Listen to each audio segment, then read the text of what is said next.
Good evening, ladies and gentlemen. Welcome into Hoopsville on a January 21st evening. I hope you are ready to talk a lot about Division III basketball. Lots to talk about, as has been the case, really, obviously, anytime we're on the air, but especially this season. Of course, we're coming to you from the NABC WBCA Studios, presented by D3Hoops.com. Thanks to our partners, the National Association of Basketball Coaches, and, of course, the Women's Basketball Coaches Association, and, of course, all of our efforts at D3Hoops.com. Lots to talk about tonight, as we mentioned. Lots of guests to get to as well. If you've got questions for us, you can tweet us. Hoopsville at D3Hoops.com is your email address. At D3Hoopsville is your tweet or Twitter account. Hashtag Hoopsville will also work. You can also join us on Facebook Live, where we're simulcasting the show. But if you're on this YouTube page or our show page, which is featuring the YouTube broadcast, you can just enjoy it here and choose Twitter or email. We're also on Instagram. If you want to know what our guests are ahead of a show, you can always do so. So once again, welcome into Hoopsville, and hope you'll enjoy the show here this evening. I'm your host, Dave McHugh, and coming to you, as we mentioned, from the WBCA NABC Studios, presented by D3Hoops.com.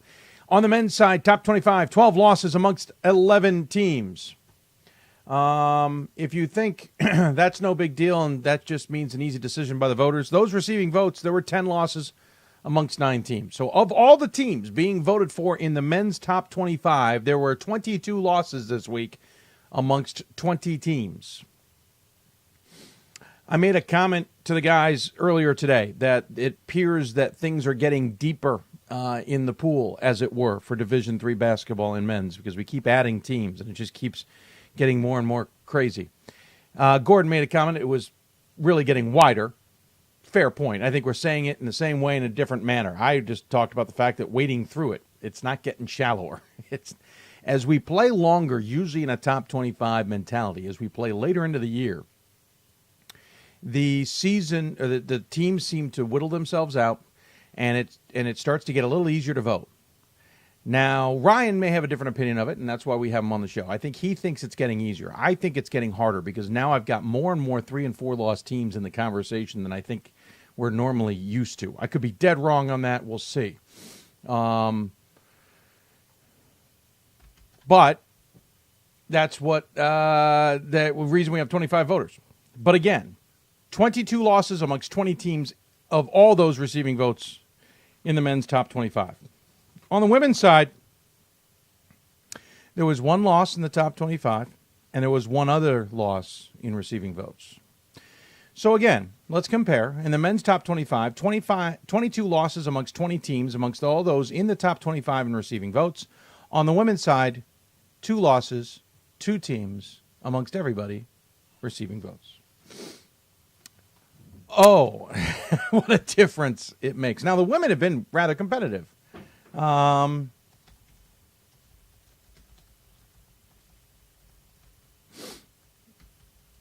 It's hard to say.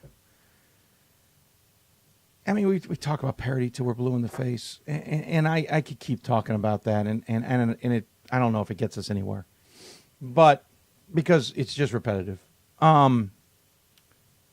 But clearly, a lot going on in men's basketball and a lot of good teams. I don't think we have any great teams. I think I've said that in the past. I don't think it's reaching on a thin branch to say so. I don't think we have any great teams. I think the teams that are good are very good. I think we have a lot more of those very good teams. This isn't back in the day when Stevens Point won 2 in a row. This isn't back in the day when Amherst was just a dominating force in the Northeast. This isn't, when the ODAC had a team or two that was tough to beat, or even Whitewater. If we talk about Stevens Point, we can talk about Whitewater's run to national championships. It doesn't feel like that this year. This year feels like it's anybody's chance. And I understand Whitman's number one. They're number one on my ballot, and they're very good, but they're susceptible. Linfield nearly beat them on Friday. And if you listen to Thursday's show, I said that Whitworth and Whitman were going to get a battle this weekend.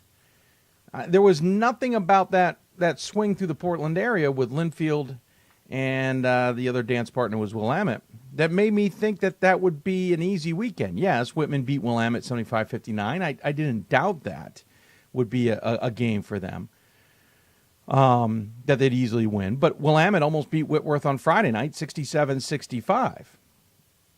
And then Whitworth barely got past Linfield, 63-55, but Whitman barely got past Linfield, 82-78. So anybody is susceptible this year, and you see some crazy results as a result of that. I'm second-guessing everything I saw in Vegas with Ohio Wesleyan now.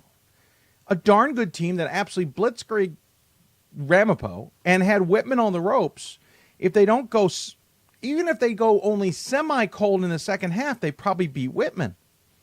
But they go stone cold from deep, and Whitman beats them by a couple of points. Well, this is an Ohio Wesleyan team now that's lost, 4 of 6 since then. I don't know the exact total, but they're 12-5 now. They lost to Wittenberg, and it wasn't close, 93-72. We talked about that on Thursday's show, and they barely got past DePaul this weekend, 77-72. Now, maybe this is that live by, die by three-point mentality that Ohio Wesleyan has. They've got some great shooters, and the conference certainly knows it. But if Ohio Wesleyan's going to make the tournament, they're actually putting themselves into a position here that an at-large is getting slimmer and slimmer. Oshkosh lost twice this week. This is a team I thought extremely highly of. But they lost to both Platteville and Eau Claire. And the WIAC is a nightmare.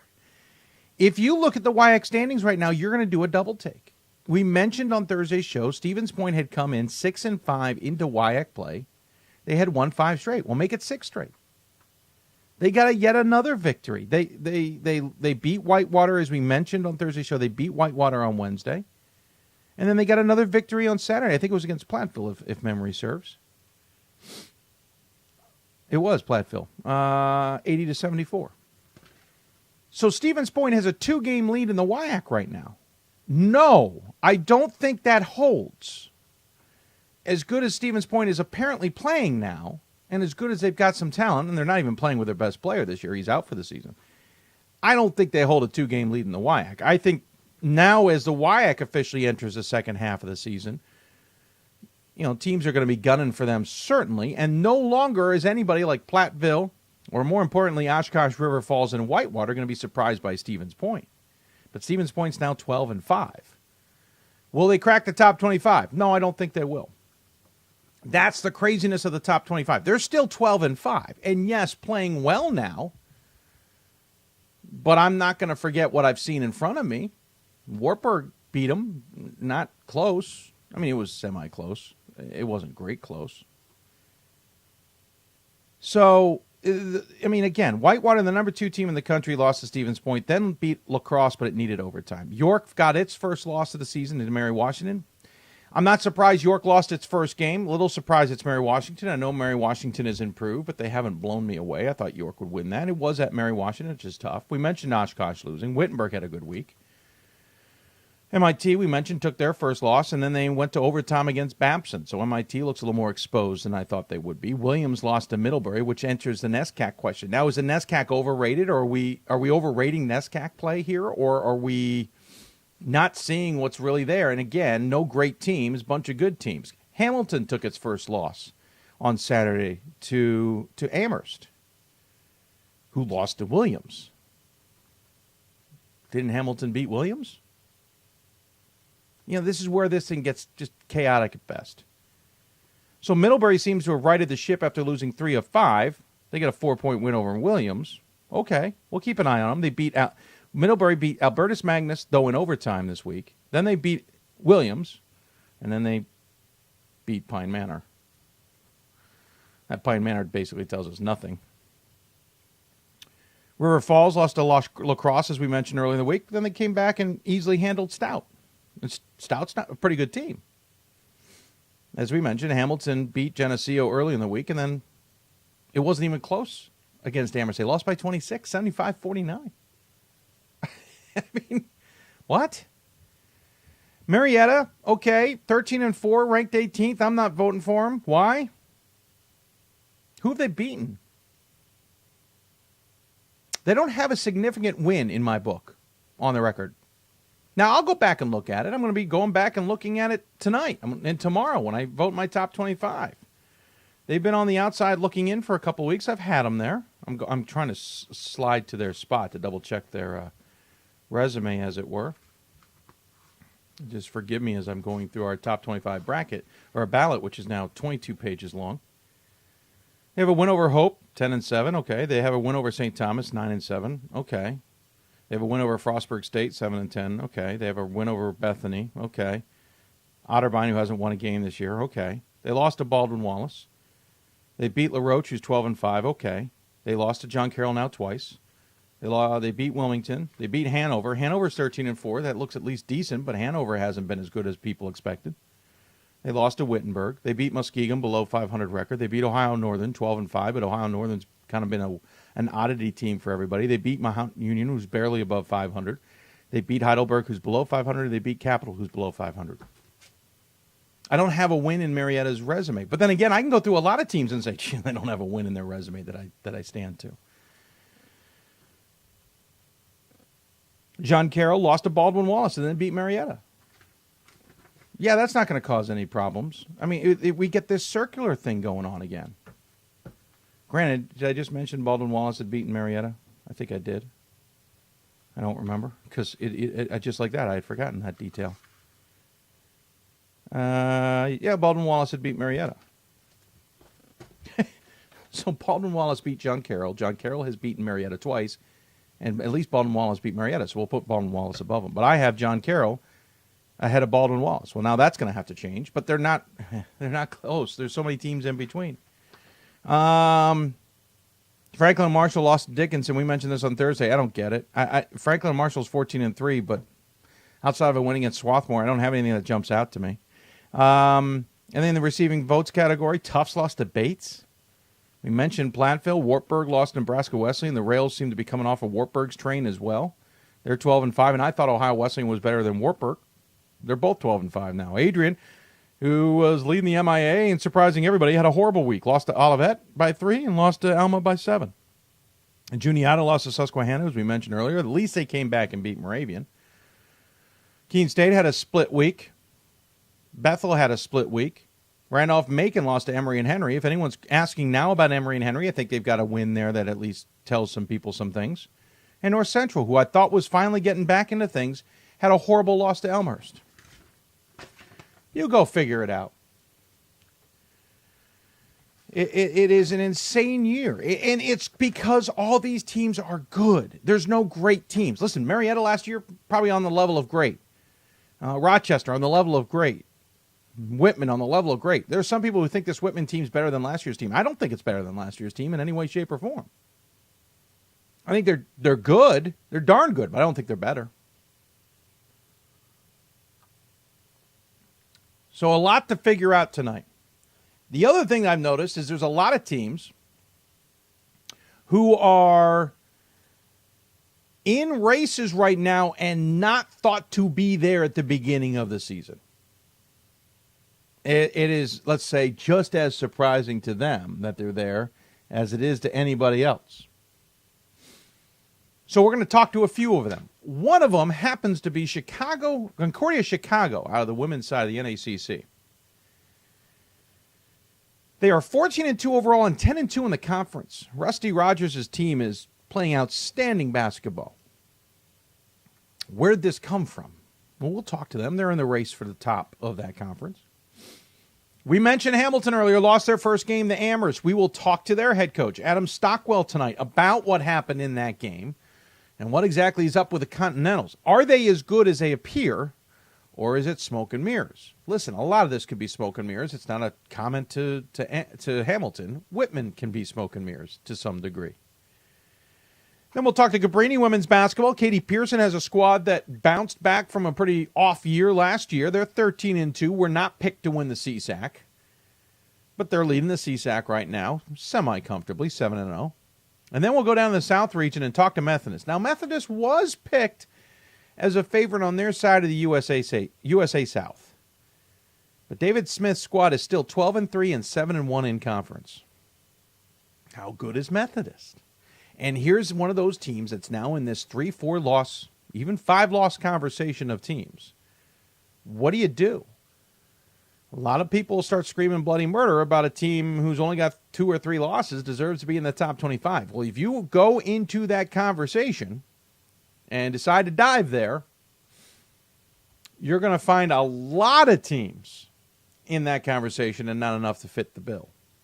So is Methodist good enough? Well, we'll talk to their head coach and find out. Maybe they are, maybe they're not. I'm not sure. But that's all ahead here tonight. And then we'll wrap up the show as we now do on Sunday nights. Ryan Scott will join me with what we now call the Top 25 Double Take. We will give you our 3Ds, which is the dubious, debatable, and what was the other one? Of course I would forget one. I tweeted it earlier. There we go. The deep dive, the dubious, and the debatable teams. And then I'll throw him, we'll have 2 more questions to throw at it that he's not allowed to hear about ahead of time. Well, one of them he does. One of them is on the women's side, who's not in the top 25 that should. And then there's one other toss-up question we'll throw at him as well. So that's all still ahead here on the show. Again, we can take your questions if you want to send them. You can email us, hoopsville at d3hoops.com. That's hoopsville at d3hoops.com. You can join us on Twitter at D3Hoopsville or hashtag Hoopsville. You can also join us via Facebook, where we're simulcasting the show, facebook.com/Hoopsville. And you can, you can follow us on Instagram if you want, at D3Hoopsville. However, just remember, again, we don't follow that account during the show, but that is more for promotional reasons, primarily. So there you go. There's all your questions to be had, as it were.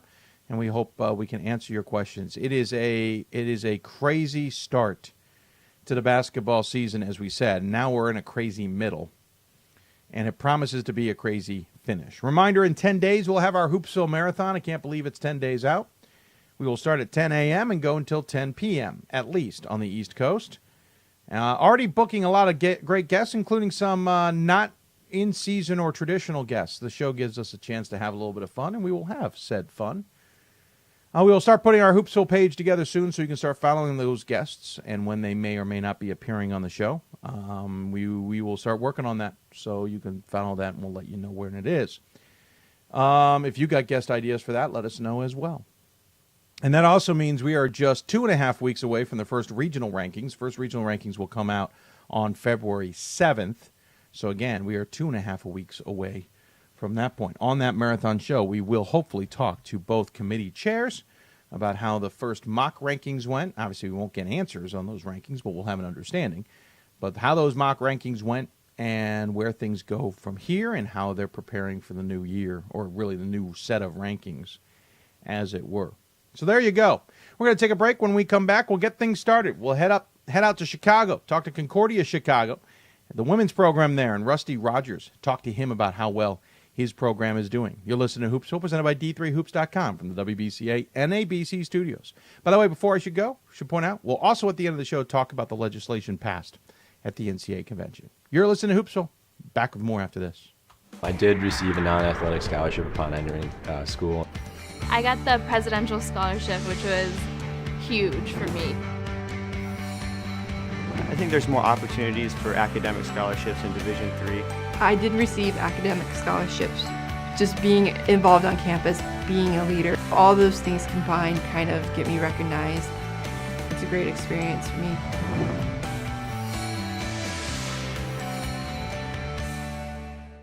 My name is Marcus Walker. I was All-State, won a state championship, a high school All-American, and played college and pro ball. I played because I love the game. I grind to be the best. I sweat because I put in work. I'm strong because I believe. When I want to bring it before game time, I come to the house that college basketball built, the CBE. No matter your skill, take it to another level. Elevate your game right here at the College Basketball Experience at Sprint Center. It's on us to stop sexual assault. In any way that we can. To get a friend home safe. To never blame the victim. It's on us. To stand up. To make our community safe for all. It's on us. It's on us to look out for each other at parties. It's on us. To be more than just a bystander. To step up and say something. It's on us, all of us. To stop sexual assault. Learn how and take the pledge at itsonus.org.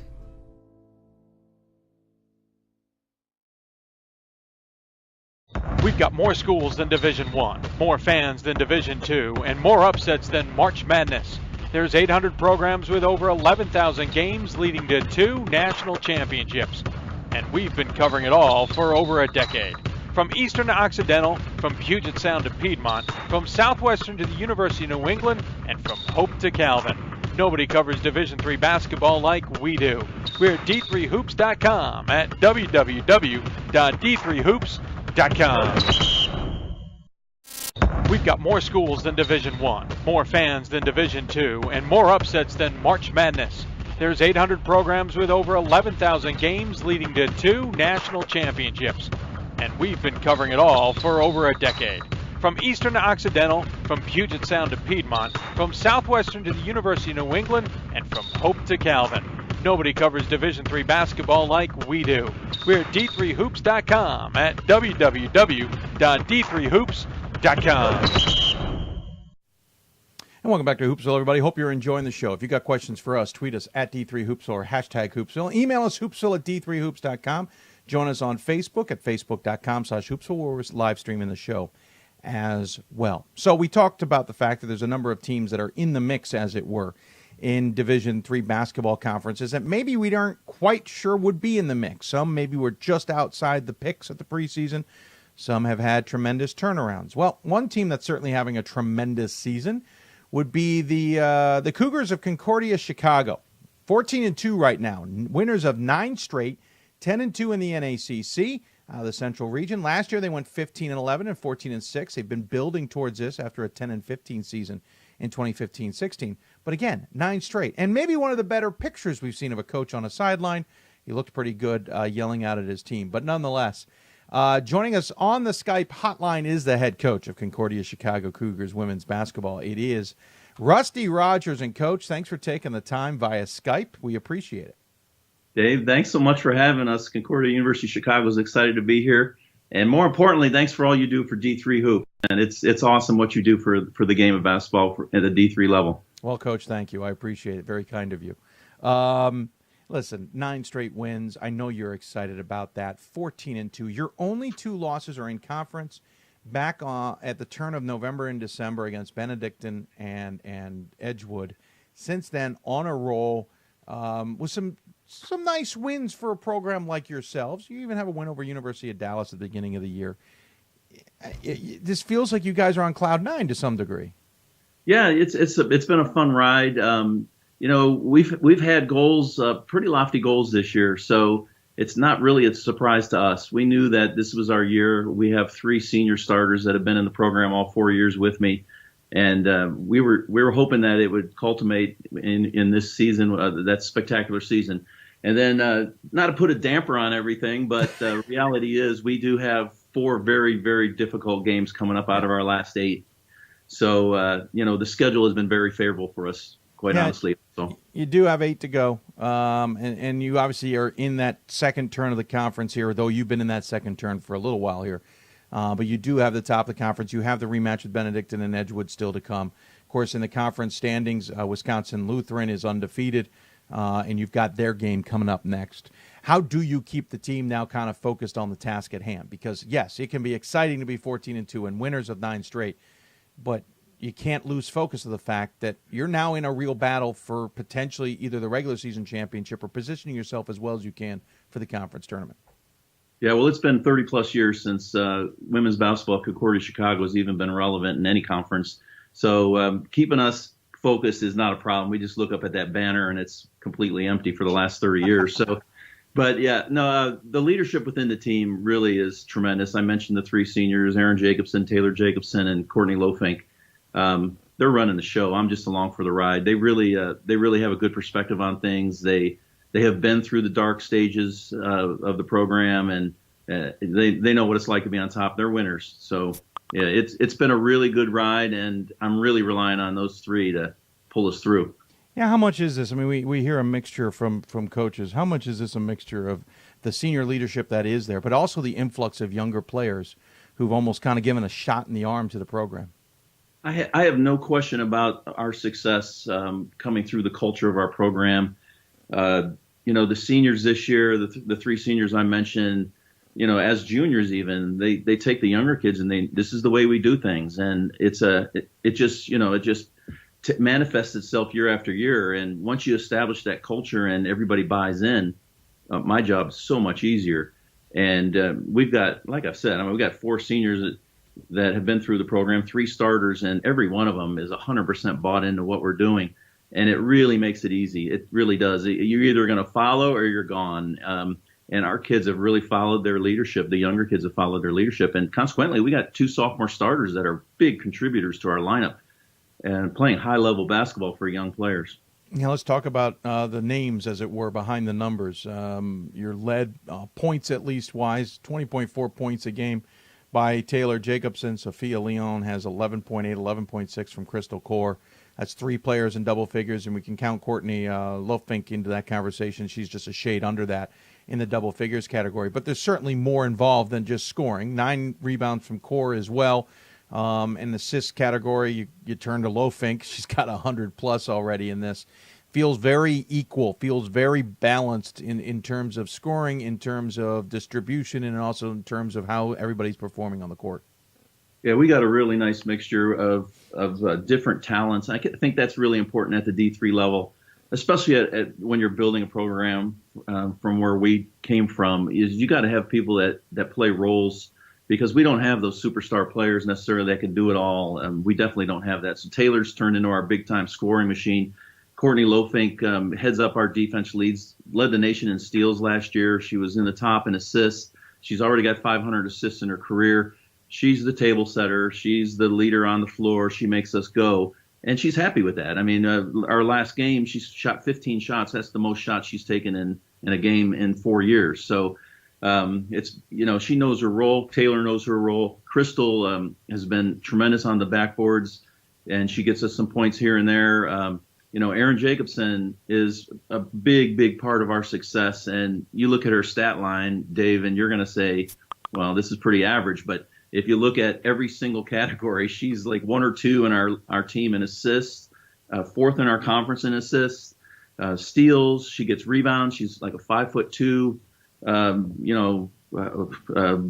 ever-ready battery out there. She never stops. I mean, you can't even keep up with her. She's everywhere. And she sets the tone for our team also. So we've got a lot of kids. We play 11 kids each game, and everybody plays their role, and they thrive at their role. A lot of your team and even the school seem to get really excited. Not that you were coming on the show, but that there's attention for you guys, and that you're getting this national attention. I think some even joked the turnaround's because of the mustache, sir. I don't think they're banking on the talent. They think the stash has something to do with it. It feels light and loose, and sometimes those teams seem to be the most successful to some degree. Well, I've been doing this for 35 years. I just turned 60 in September, so it's about time we have some fun in our life, right? Yeah. But yeah, that is by far the most important thing that we look at every single day in practice. Every time we're together, we want to have a good time. We want to enjoy ourselves. We want to, It's a short-lived thing. I mean, if you play 4 years of college basketball, it's gone in a flash, and all you have is memories. So you want those memories to be great memories. We have a lot of fun. We travel during the Christmas break to the West Coast. We do things. It really helps the team camaraderie, but more importantly, it creates memories, and it really builds a family atmosphere. And we definitely have that here at Concordia Chicago. We're really proud of that. You mentioned the 35 years. You are in your 36th year of coaching, though just your 4th at Concordia Chicago. You have been all over the map. You started at your alma mater in outside Cleveland in Dyke College. Then you came to Wilmington, Delaware. Then you went to Western Oregon, mainly NAIA. See, easy to say when you don't say it normally. And then jumped into Division II when Western Oregon went into Division II, and now you're in Division III. What was the pull to a program like Concordia Chicago and Division III? Well, that's real easy. My daughter was here. No, that's easy. You're right. Yeah, she was a freshman here when I was still coaching high school ball down in Houston, Texas, and she came up her freshman year, and she just had a rough time that year, and they made a change at the coaching end of it, and they asked me if I'd consider taking it. So I came out of semi-retirement to be up here and coach my daughter and get a chance to be at the college level again, quite frankly. And look, I left. Now you're stuck. So, Yeah, it's a great level. It's the first time I ever coached Division III. You kind of alluded to that, and I love this level. So it's been a real fun time for me as well. Well, we certainly it's shown in the turnaround again. You weren't necessarily picked to be first in the conference, and that's not the end of the world. Wisconsin Lutheran is still on top of the conference, and they've got a win against you, and you got a game against them coming up. How much stock do you put in this game? How much, I don't want to say pressure, but how much focus is going into this game coming up on Wednesday?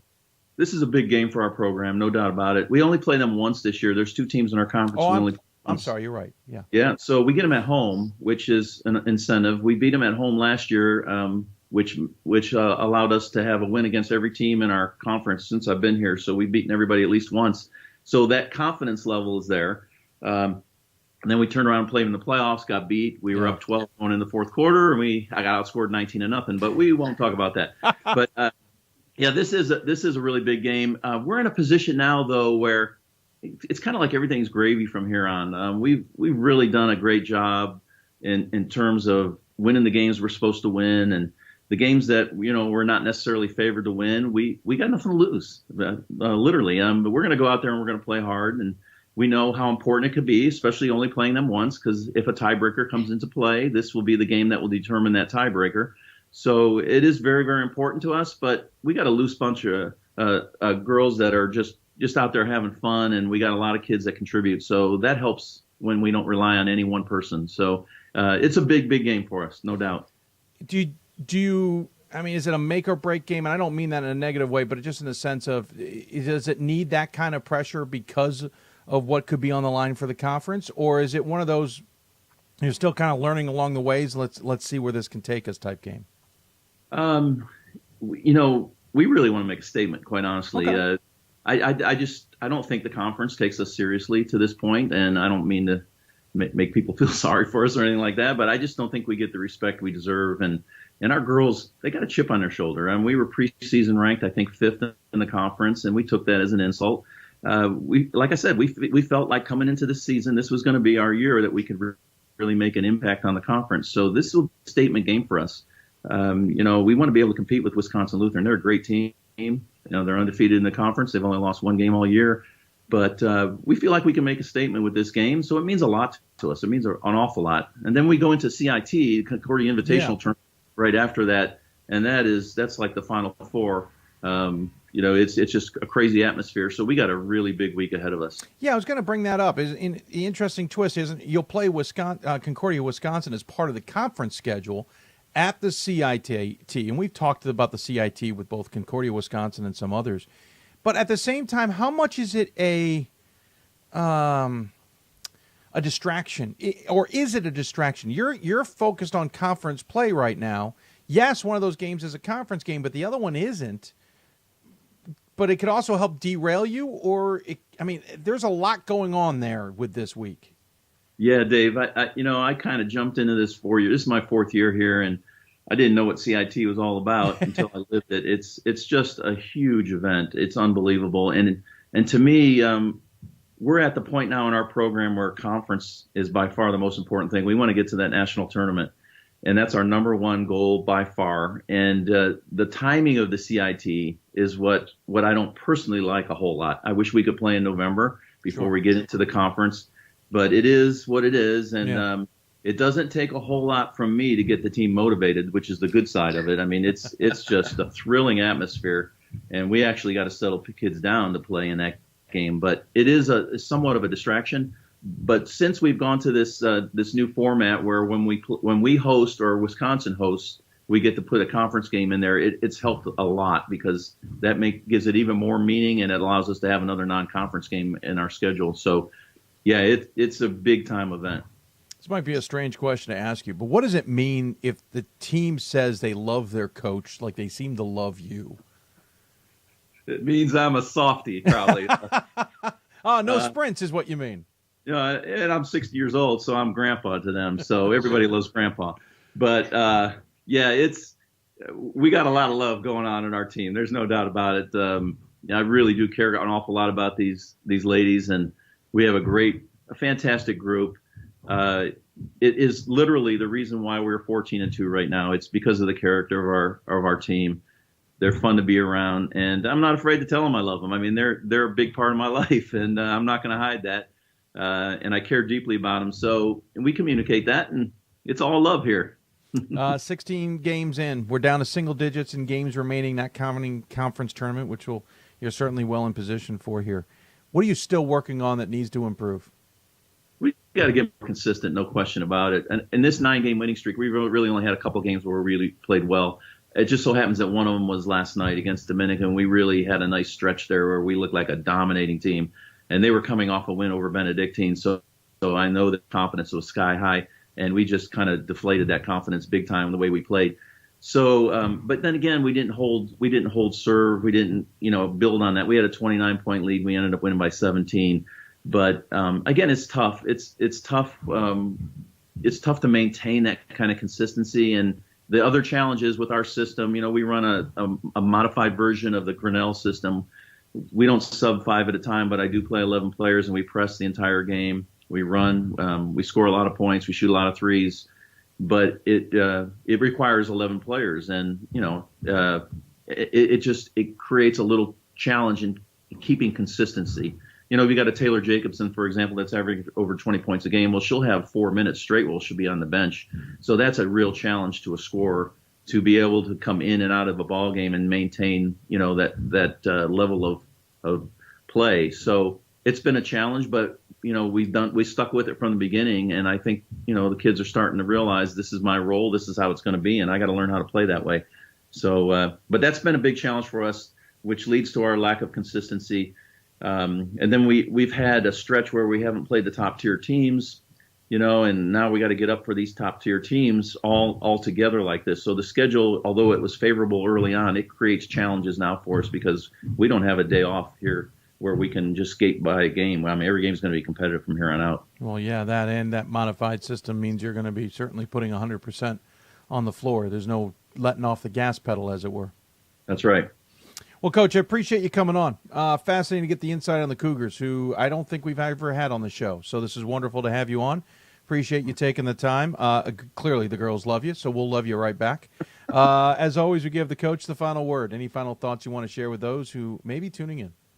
Yeah, I just want to say, D3 basketball for me has been a real eye opener. It's a great level of basketball, and I don't think it gets the recognition or the credit that it deserves. And then we all know, there's 450 schools across the country that play it, so it's the biggest division out there. And I just think it's great that you, Dave, and your website recognizes this level of basketball, because these girls work awful hard. Really hard. And I was an NAI coach for 16 years, and I can say that these girls work harder than any level of basketball that I've ever coached. So kudos to you, and kudos to all those D3 players and coaches out there. Well, Coach, thanks for the kind words. Thanks for the insight as well. Good luck the rest of the way. We'll be rooting on the Cougars, and hopefully we'll be talking to you sometime soon. I hope so. Thank you. Take care, Coach. All right. Bye-bye. He is Rusty Rogers, head coach of the Cougars of Concordia, Chicago. Again, 14-2. Not too shabby, and 10-2 in conference play. Big week ahead. Keep an eye on the Cougars. We'll take a break. When we come back, we'll go out to upstate New York and talk to a Northeast team who's in the East region. Yeah, it's Hamilton. We'll talk to them coming up. You're listening to Hoopsville, presented by D3Hoops.com from the WBCA NABC Studios. More Hoopsville after this. College basketball lives in Kansas City at the College Basketball Experience at Sprint Center. The College Basketball Experience is the place to get your game on. It's not a museum, it's an experience you won't forget. Discover the history of the game in the National Collegiate Basketball Hall of Fame, featuring the Gallery of Honor, Mentor Circle, and Honor Theater. Suit up in the latest CBE logoed Nike gear at the CBE Hoop Shop. Elevate your game today and visit the house that college basketball built. For the love of the game. But for those of us who are Division III student athletes, it's more than that, a lot more. Sure, the game is important. But as we work so hard to build both mind and body, it's more about team. That is why NCAA Division III teamed up with Special Olympics. And in giving the gift of sport to those for whom it seemed an impossible dream, we are working to make this a better world. Help us keep that dream alive. You can make a difference. This is why we love sports. It's in the way they play, free from the pressures and all the money talk. playing for simply the love of the game, where everyone has a shot at their definition of success on and off the field. This is what we love about sports, and what we can still love about college sports.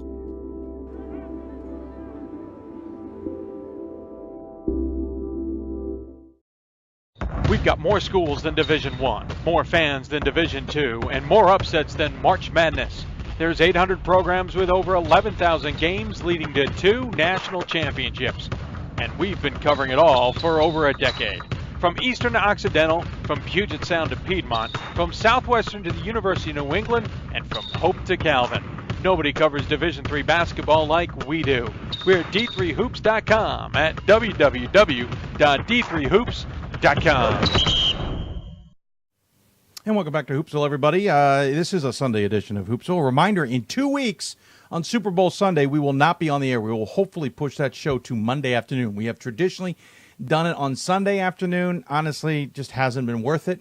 We're also in the middle of all the results that are still going on. Sometimes it limits who we can get on as guests. So we're going to actually, knock on wood, move that to Monday afternoon. We still need to confirm a few things to be able to pull that off.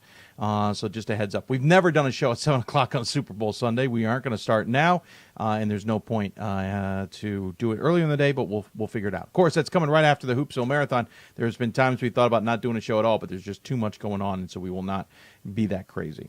Thanks again to Rusty Rogers at Concordia Chicago Women's Basketball for joining us. I think he had a crowd on hand, by the way. As we were signing off with each other off air, I heard a bit of a cheer. I think he had a bit of a crowd. All right, so let's jump into Northeast basketball. Of course, talk to the outlier in Northeast basketball. There's that one team who's not really in the Northeast region, who's in the Northeast region. This happens across the board in a lot of other places too. But Hamilton in the NESCAC, actually off to a pretty good start to start the season. Had their first loss, though, yesterday. It wasn't pretty. We can probably dissect that 6 ways to Sunday, but the better person to understand what's going on with his squad and the Continentals would be to talk to the head coach. And joining us on the City of Salem Hoopsville hotline, it is the head coach of Hamilton and Adam Stockwell. Coach, thanks for taking the time, sir. Well, thanks for having me. And after yesterday, I don't have a crowd, so you're safe from that perspective. Yeah, they don't want to be around you, huh? That's right. We've lost the fans, but... yeah, I mean, 75-49, I don't think exactly how they say you drew it up. I think a lot of people, if they circled games that could trip you guys up, no matter who how the opponent was doing, Amherst would probably be on that circle. I don't think Hamilton's ever won at LaFrac, though I could be wrong on that stat. What happened? Was this one of those it was that night?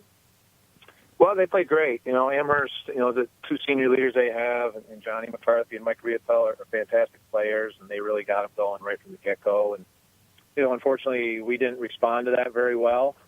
We haven't been playing great for about a week and a half, even though we've been able to get some decent results, and a lot of that came out in how we played yesterday. But Amherst just really gave it to us, and it's one of those days you can look at 8 million things that you'd like to see better, and we would like to have all of them better moving forward, but nothing really got going for us, and it was a great learning lesson for us, and we hopefully can take a lot from that moving forward, and possibly we'd love to see them down the road again and try to make up for that. Yeah, and that's the other thing about these sometimes. These sometimes can be the perfect loss because it can kind of wake up a team to realize, hey, you are invincible. You can be beaten. You have to show up every night and put your best foot forward because otherwise someone's going to nail you. And in the NESCAC, there's very little wiggle room when you only have one round through. Absolutely. And we were really fortunate to get past Geneseo on Tuesday. They played a great game, and the last 3 minutes we got really lucky to get by with a good result. We obviously weren't very lucky yesterday, but a lot of credit goes to those Amherst guys because they really gave it to us on both ends of the court and made it hard for us to score and came down and were very efficient offensively and obviously an incredibly well coached team as they have been for years. But it's something that we can take a lot from video-wise, we can take a lot from emotionally and try to build on that. So when we bounce back tomorrow night with Cazenovia and then certainly the next 2 weekends on the road up in Maine, we're a little more prepared and a little more ready to get to the level that we're trying to get to here this season. Yeah, that's the other thing is you do have a non-conference game here against Cazenovia coming up here tomorrow night. And then you do have a rough stretch here because you go back and forth from Maine twice in 2 weekends. I don't think you fly. Otherwise, you'd at least rack up some frequent flyer miles. If you could count the driving miles or the easy pass stops, they'd at least or not stops anymore, but they'd at least give you some bonus points. You go to Bowdoin and Colby this coming weekend, then Bates and Tufts the following weekend. At least you close out with 3 home games, but still, this is a good stretch of basketball ahead of you, and the team's got to be focused. Absolutely, yep. And like you said before, in the NESCAC anyways, all 10 games are just bears. So at some point, you're going to play everybody, and everybody's good, and just know you've got to be ready for it. I hope you can build some momentum going on the road trips. Obviously, going up to Maine back-to-back weekends when school's in session isn't ideal.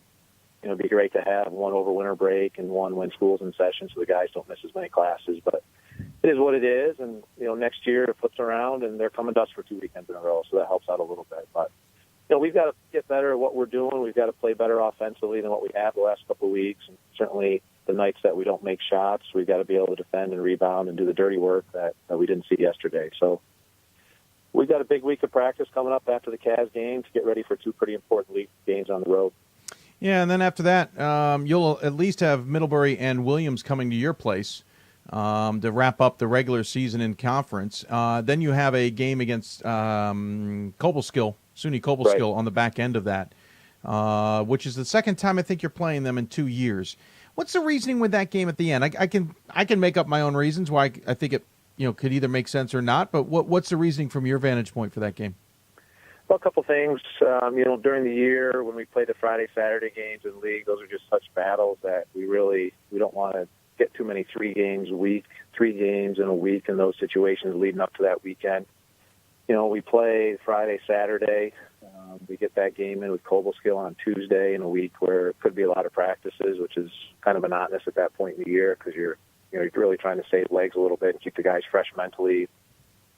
Hopefully not playing until Saturday in the NESCAC playoffs. That gives us another game to just compete and get out there and play against somebody different instead of beating up on each other in practice a little bit. So a couple different things going into it. We tried it last year. We seemed to like it. The guys seemed to respond. We're excited to have another game instead of 5-6 days of practice. So we're giving it a whirl again this year, and hopefully we have a chance to play that Saturday after the Cobleskill game. So let's be blunt. This team's got 3 seniors on it. They're not the seniors that lead the way. None of them start. You're all no. One of them starts. I'm sorry, Joe. Yep. Sorry, Joe. Sorry, Bucci starts for you. But it feels like this team was maybe set up for next year. It feels like you've entered this fray a season early. I don't know about that. I think our seniors, even though they're not a leading scorers or have the bulk of our minutes, they've been unbelievably instrumental with how this season has been shaped. Their attention to detail, their preparation, their focus on getting guys ready to go right from November 1 has been huge. Joe's had a great year for us as a senior. Jack Dwyer would be in that mix as well if it weren't for an injury earlier in the year, so that's kind of slowed him down. He was a 2-year starter prior to that. So I think the seniors have been incredibly instrumental, even though they're not our leading scorers. Obviously, our junior class and sophomore Kenna Gilmore have been the guys that have been scoring the most points. But really, the senior leadership combined with that junior class and Kenna have really formed the backbone of what we've been able to do this year. And year to year, you'd love to say the numbers just translate to next year and young guys are going to be better, but those young guys certainly need guys to follow and need leaders to set examples and set the tone for the team, and that's absolutely what our seniors have done this year. So, it's going to be a tough group to lose all 3, because even though Matt Moros doesn't play much at all, he's really a guy that keeps everybody on the same page and keeps guys moving forward in a good spirit. So we're trying to make the most of this year for those guys, and we've gotten off to a decent start. I would think if you asked any of our seniors on November 1st, if you could be 15-1 following the Amherst game, they'd probably be pretty excited about that. Obviously, it doesn't feel the same today, but I think they would have taken that way back when. So we've had a lot of good things, but big thing for us is we've got to get better in certain areas that the guys realize a little more clearly now after yesterday. Again, it's 5 starters. 3 of them are juniors: Peter Hoffman, Michael Grassi, and Tim Doyle. The senior and Joe, as we mentioned, and then a sophomore and Kenna Gilmore. Except for Pucci, all 4 of those other guys are in double figures. So you've got a really balanced starting group. There's a little bit of a step off in terms of points from the rest of the group that you bring in, but you still go about 5 deep, maybe even 6. You talk about Jack Dwyer. And they all bring in a significant amount of minutes. They all play at least a quarter of the game. So this feels like while a lot of the scoring is up at the high end, you're deep. Does that also mean, though, that when you go to the bench, you kind of have to withstand a little bit of things until you can get guys back in and kind of pick up the offensive load, as it were? At least this is what we're seeing statistically. I realize that's not necessarily the case. Yeah, sometimes. It depends on the matchup a lot of times. Most of the guys that are coming in off the bench are underclassmen.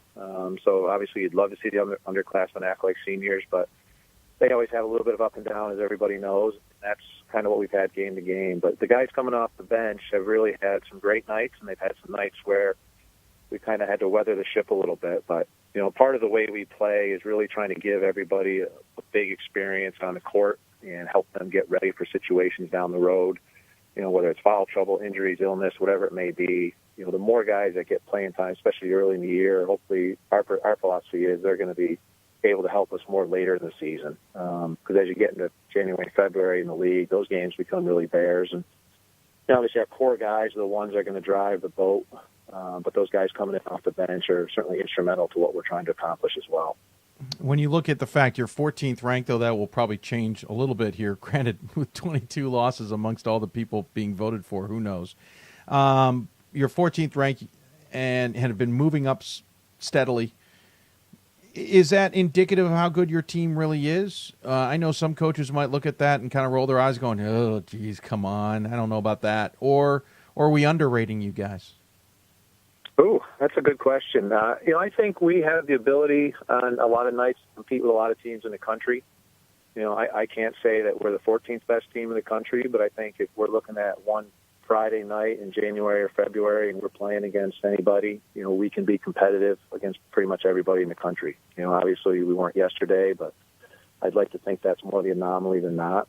I think we're one of, 30, 40, 50 teams that are really competitive around the country who do a lot of things against a lot of different opponents. So I do think we've got some guys who can make some plays, but like everybody, you've really got to bring it at a high level, especially in the league that we play in and at the national level. And that's something that we're still trying to learn a little bit.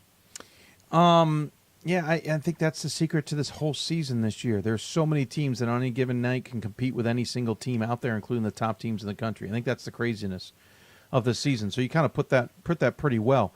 The NESCAC. That makes it fun, though, too. That makes it fun for everybody. Oh, yeah, absolutely. It means I got to watch more games, too, which is fun. It's fun. Sometimes a wife wants to disown me, but it's fun. The NESCAC, though, feels odd. I just cannot get my mind around it. Middlebury looked really strong this year. Then they lose 3 out of 5. Now they've beaten Williams, but you've beaten, they beat Williams. You've beaten Williams, and it's this weird little circle. How good is the NESCAC, or is it maybe just a big cluster right now, and somebody's going to survive? Probably, I think. The league's very good, but I think it's also a cluster where some different styles of play are going to come in and help people out. Obviously Wesleyan is a team that can defend anybody in the country, and they've proven that all year. Trinity has been that as well over time. Middlebury's had a lot of success. Amherst has a ton of talent. Williams is coming off a great season and doing really well again, just to name a few right off the top of my head. But I think the league is really deeper probably than it's been the last couple of years. There's not many nights where there's a game that you can feel like it's going to be a double-digit margin. You're hoping for that for sure, but it's really, really competitive. There's a lot of deep teams. I know just in my 7 years, I don't feel like there's a top 1 or 2 that are noticeably better than everybody. It seems a lot deeper than what it's been the last couple of years. And maybe that might end up with everybody beating each other up, but I think the league over the time here this year has shown that there's some pretty good non-conference wins for the league. Just speaks to the volume of the depth of the conference. You're being such an outsider in terms of distance in this league. The single round robin's got to be a little bit of a cumbersome to you because everybody's got to look for non-conference games. It's a little bit easier in the Northeast considering you can't walk down the street without stumbling over a Division III team, or any college or university for that matter. And while there's certainly a lot of them in New York State too, the SUNYAC's got a lot of conference games they've got to play, so it limits when they can play. The Liberty and the Empire certainly are full of their conference games, so it limits when you can play them. We noticed a Cobleskill game at the end of the season, which kind of helps fill in that hole. But would a double round robin make more sense for you guys, or do you like this setup and allowing you to play other programs besides NESCAC teams? I like the way it is. It's a lot easier not to have to drive to Maine every year. Sure. Those 2 trips are really long trips for us. It does. I don't know if it hurts or helps, whatever the term would be, but just I think people are a little less aware when they're looking at the NESCAC of our non-conference opponents because they don't know upstate New York and the East region as well. There's some teams that are really, really strong in this region that probably don't get as much credit as they deserve for being tough teams. Okay. So I think that skews kind of how people look at our non-conference schedule at times. But, I think for us it works great. We get to play a lot of local games. We don't have to travel as much. We do have a good number of NEAC schools around. That's the most local conference for us, so we play some of them. But we were able to get to Pennsylvania this year and play 2 really good teams, Lebanon Valley and Moravian. So I think, the single round of games for us is actually a benefit because we get to get on the road and get to some different parts of the country a little bit as well. Yeah, great insight. Always curious from the NESCAC point of view. I literally hear different points, 3 or 4 of them, I think. We should point out you played it in high school in New York State. You went to Lemoyne, Division II, to be a student athlete. By the way, back to the high school thing, your father, did I read correctly? You and your father, the only father-son combo that have each scored 2,000 points in New York State high school history or something crazy like that? He and I are one of 2. That's insane. There's 2 father sons. Yep. We took about 4,000 shots to get 2,000 points. So that's what we ended up with. That's crazy. And then you coached in Canisius, for example. You were an assistant coach. Remember the time you were at Clarkson. Now you're at Hamilton. The New York side of that makes sense to me of how you got to Hamilton. But I'm curious what got you to Hamilton. Well, funny enough, when I was growing up, we had a legendary coach at Hamilton named Tom Murphy who really took the program to a new level, and he was here for 34 years, won over 600 games. And yeah, he was pretty good. Yeah, did a phenomenal job and really put Hamilton basketball on the map. And when I was growing up, the school that I watched the most was Hamilton College because my father had played for Coach Murphy in high school. So, for me to see Hamilton kind of as the first campus and first program of basketball that I really followed, to come back here and be able to be part of it and try to add to our tradition and history, it was a no-brainer for me to try to find this opportunity. And now that we're here, I'm just glad we're able to start to get our alums excited about the program now that we're back in the NESCAC full time. That's cool. Nice little reference there. I didn't know that, and that's awesome. I know Hamilton well. It's a family school. So I can understand the affiliation, I should say. I'm making up words now. I don't know what I'm trying to. You know what I'm trying. I didn't get into Hamilton, if anyone couldn't tell. I applied, didn't get in, but we all know why. I thought multiple legacy would help. Clearly, they were smarter than I. But it's a great story on how you got there, but also great story of the season you guys had. What's the message to the team here? Obviously, you got 2 non-conference games here, kind of booking in the rest of the season. And as you point out, you got this trip to Maine twice. What is the message to the team, and how do you keep the guys focused here on what is clearly the task at hand after what is going to be, in their minds, a pretty tough loss? I think for them, I think they realize the big picture of what we've done so far this year, but also more importantly, there's a lot more ahead of us, a lot of hard work, and we do have to get a lot better. I think they start to see now, and looking back the last couple of weeks, there's some things that we're starting to slip a little bit as far as what we're doing on the court.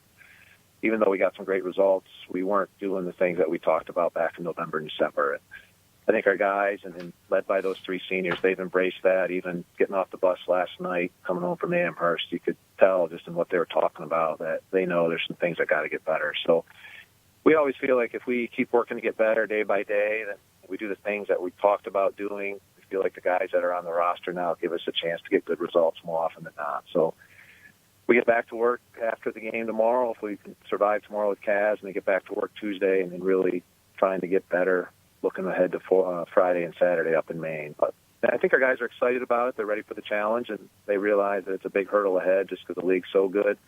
But we've put ourselves in a good position so far and want to add to that. Well, Coach, thanks for the time. Enjoy the Hilltop, as I'm sure you will.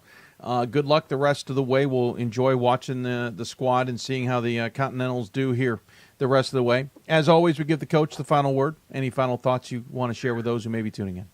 Well, I just appreciate the opportunity to talk about our program and our guys. We've had a great run, but we're looking forward to adding to that the rest of the year. And anytime we can talk more about Hamilton athletics or Hamilton College and Hamilton basketball, we're happy to do that. So really appreciate the opportunity to get on and we'd love to talk later in March or the end of February as things really start to progress after the regular season.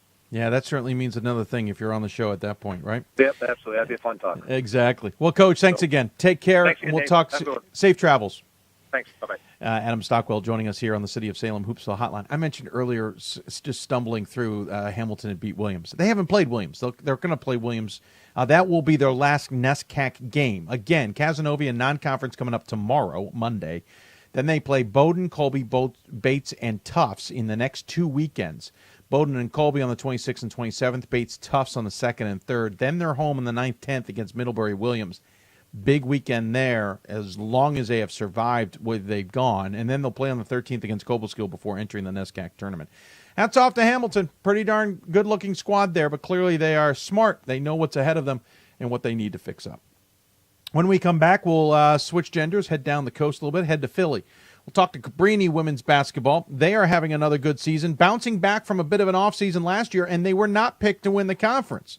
What is Katie Pearson's squad up to? We'll find out from her. You listen to Hoopsville, presented by D3Hoops.com from the WBCA and NABC Studios. More Hoopsville after this. I'm a Division III student athlete, and I know how powerful words can be.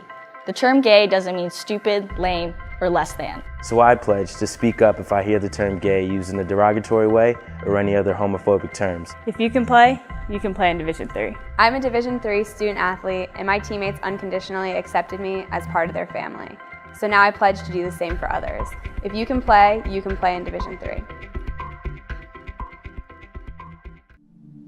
I used to never really talk. Ever. I was afraid if I said something wrong, everyone would laugh at me. But then I started to play golf with Special Olympics. It helped me to find my voice. And now everyone else is speechless. We've got more schools than Division I, more fans than Division II, and more upsets than March Madness. There's 800 programs with over 11,000 games leading to 2 national championships. And we've been covering it all for over a decade. From Eastern to Occidental, from Puget Sound to Piedmont, from Southwestern to the University of New England, and from Hope to Calvin.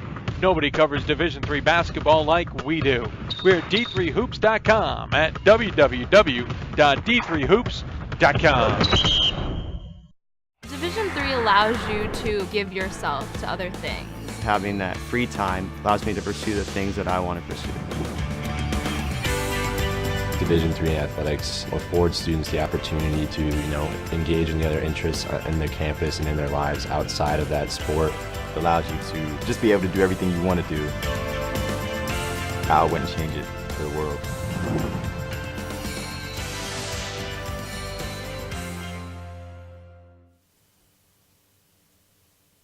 Welcome back to Hoopsville, everybody. I'm your host, Dave McHugh, coming to you from the WBCA NABC Studios.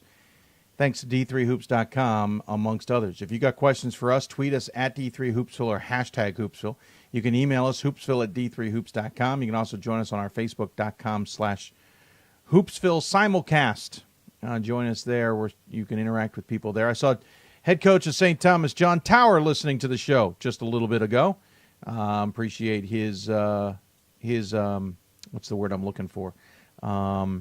Patronage. Got a question about the Pointers earlier. Stevens Point, don't worry. We're going to talk about them coming up. Don't forget, still ahead on the show, we'll talk to Methodist men's basketball coach David Smith. We'll also talk to Ryan Scott in our newly named Top 25 Double Take. We'll even talk about what women's squad probably deserves to be in the top 25, but isn't. In the meantime, speaking of women's basketball, another team that has had a bounce-back season and is in the lead of their conference standings, though ahead of teams that may have been picked ahead of them. It is Cabrini. I think we got kind of used to Cabrini always being in the conversation. Since 2012-13, they've won 20-plus straight for 3 seasons, and then we're 19-10 in 2015-16. Last year, bit of an off year, 16-13, 12-4 in the conference. They are bounced back, 14-2, 8-0 in conference play. Kate Pearson has this squad clicking. They were not picked. Gwendolyn Mercy was. So, what's up with this team? Just how good are the Cavaliers yet again this season? Joining us on the City of Salem Hoopsville Hotline, it is the head coach of the Cavaliers of Cabrini. Katie Pearson, or Kate Pearson. Coach, thanks for joining us. I appreciate it. No problem. Thank you so much for having me. Absolutely. I'll get your name somehow figured out sometime in my future. Curious, were you expecting the team to bounce back from 16-13 as quickly as you guys have this season?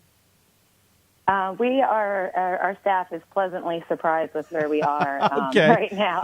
So we brought in a big freshman class and knew there was a lot of talent there.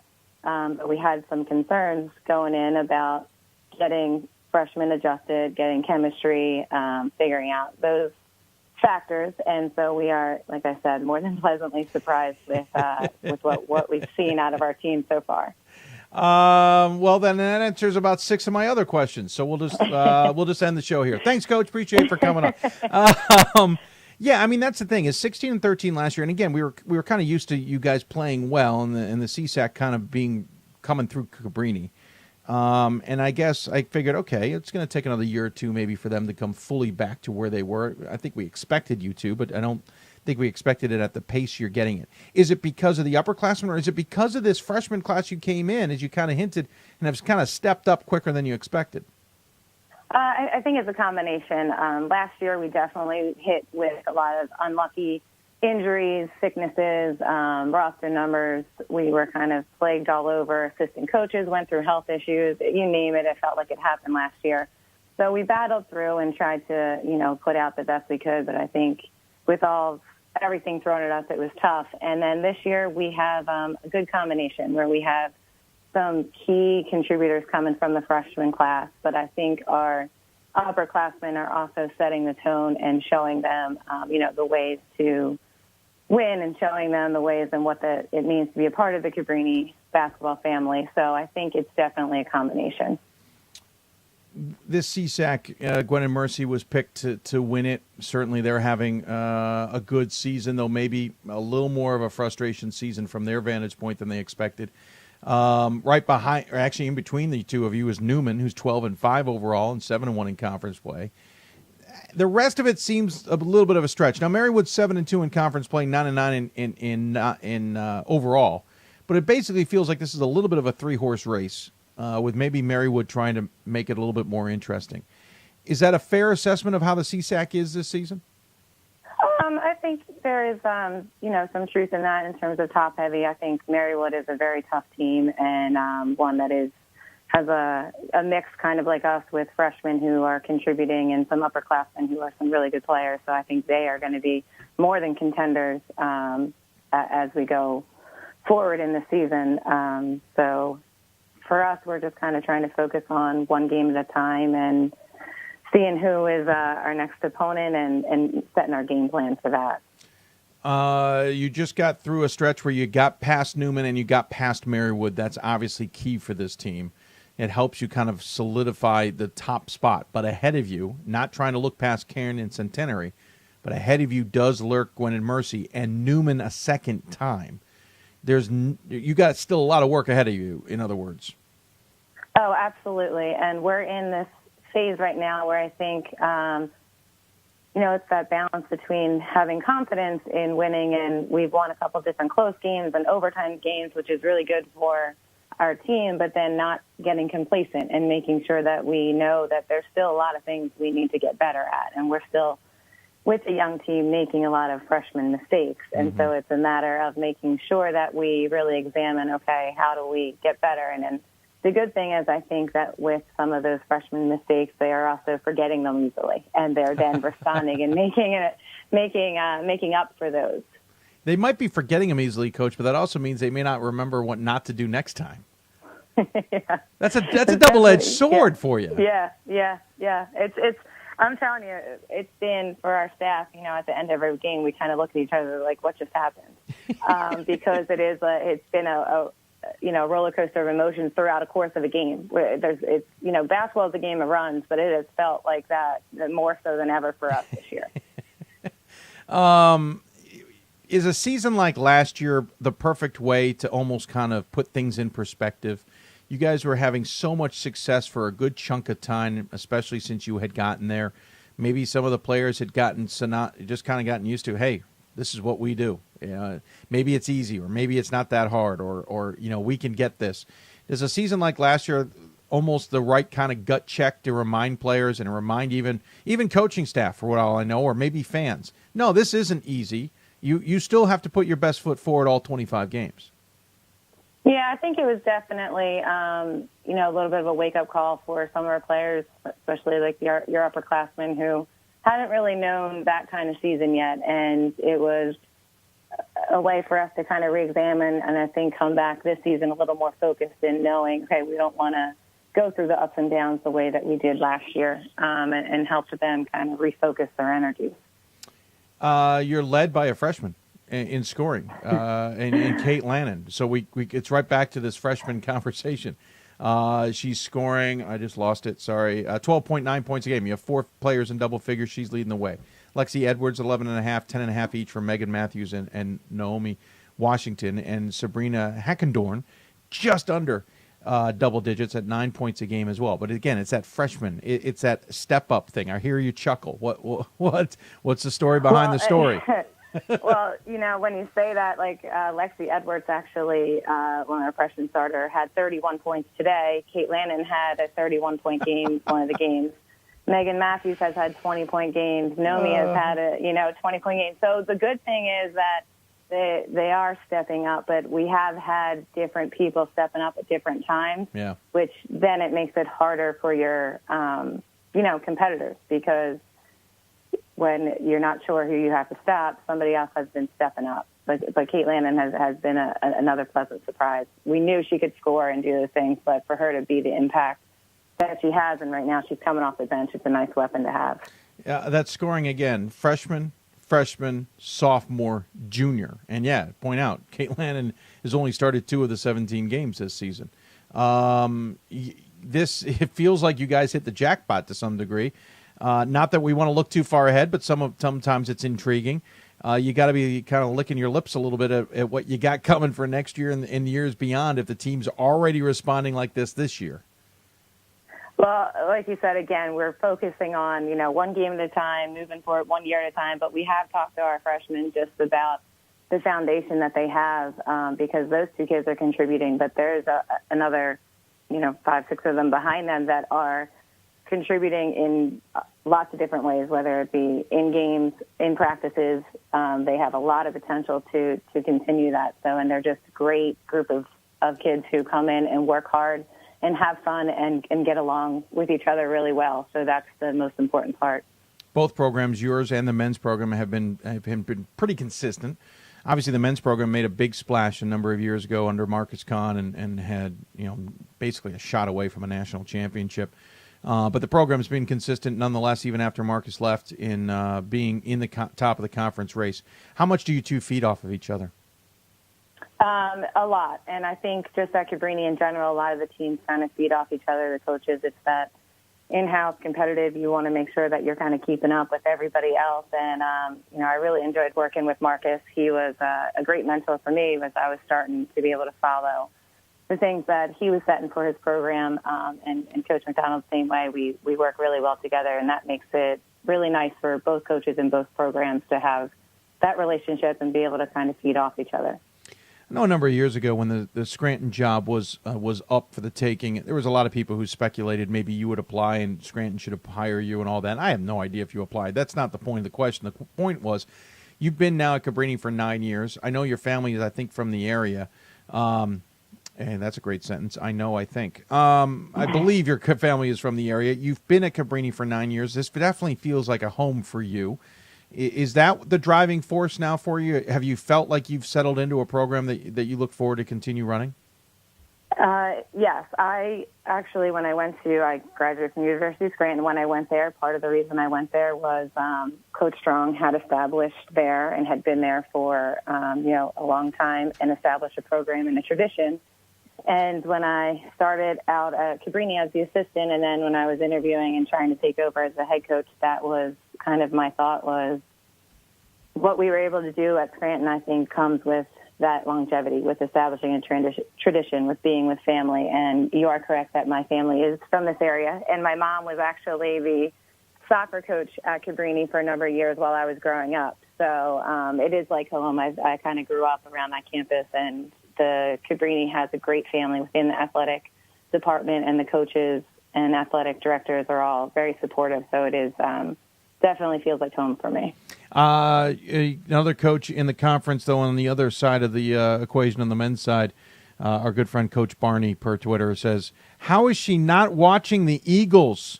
I do know the games at halftime. Sneak up. Yes, yeah, I did sneak up. We timed it pretty well with halftime. Yeah, it is at halftime. Not that I purposely did that, but it worked out well. You never know with an NFL game when halftime truly is going to happen.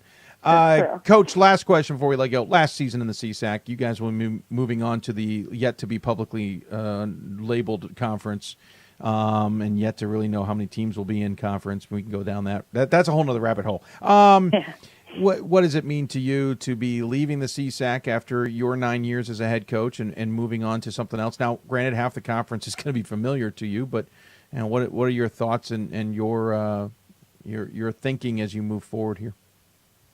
I think anytime there's a change of conference, there is some, hesitation, nervous feelings, anxiety, but I think there's also excitement with that. So with this, we look for it as a new opportunity to try and grow the conference to become really competitive, and we want to try to compete with some of the other conferences around the area that are really well known and are looking for opportunities to expand and get into postseason play with more than just the AQ. So we're excited about it, but we're, again, really focused on this being the last year in the CSAC and really trying to finish it strong this way so that we can kind of go out on top.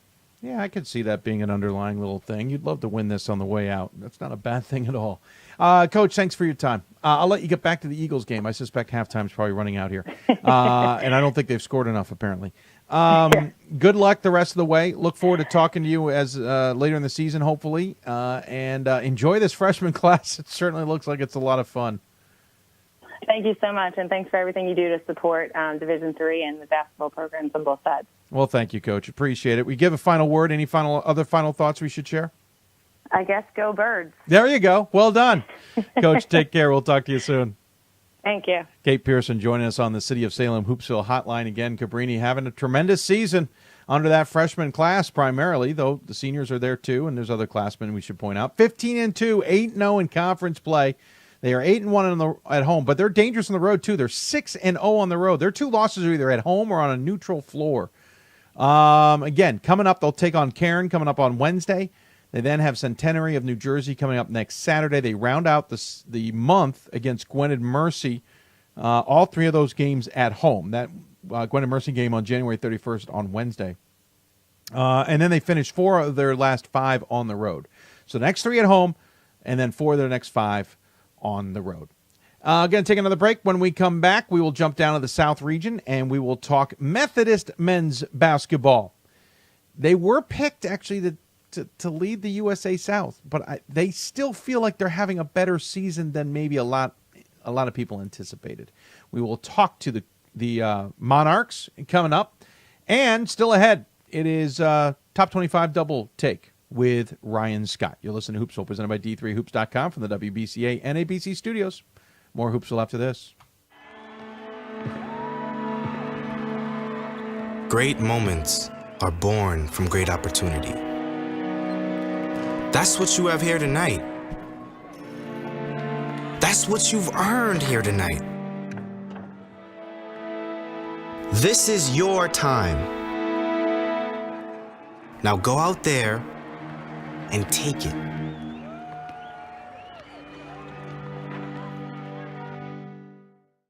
My name is Marcus Walker. I was All-State, won a state championship, a high school All-American, and played college and pro ball. I played because I love the game. I grind to be the best. I sweat because I put in work. I'm strong because I believe. When I want to bring it before game time, I come to the house that college basketball built, the CBE. No matter your skill, take it to another level. Elevate your game right here at the College Basketball Experience at Sprint Center. Something I discovered in myself is that if I have a goal, I can accomplish it. It's a well-rounded experience. At a Division III school, you primarily a student athlete, so School is really shaped around you developing yourself as a complete individual. It helps a lot that you have a family with your team that can guide you.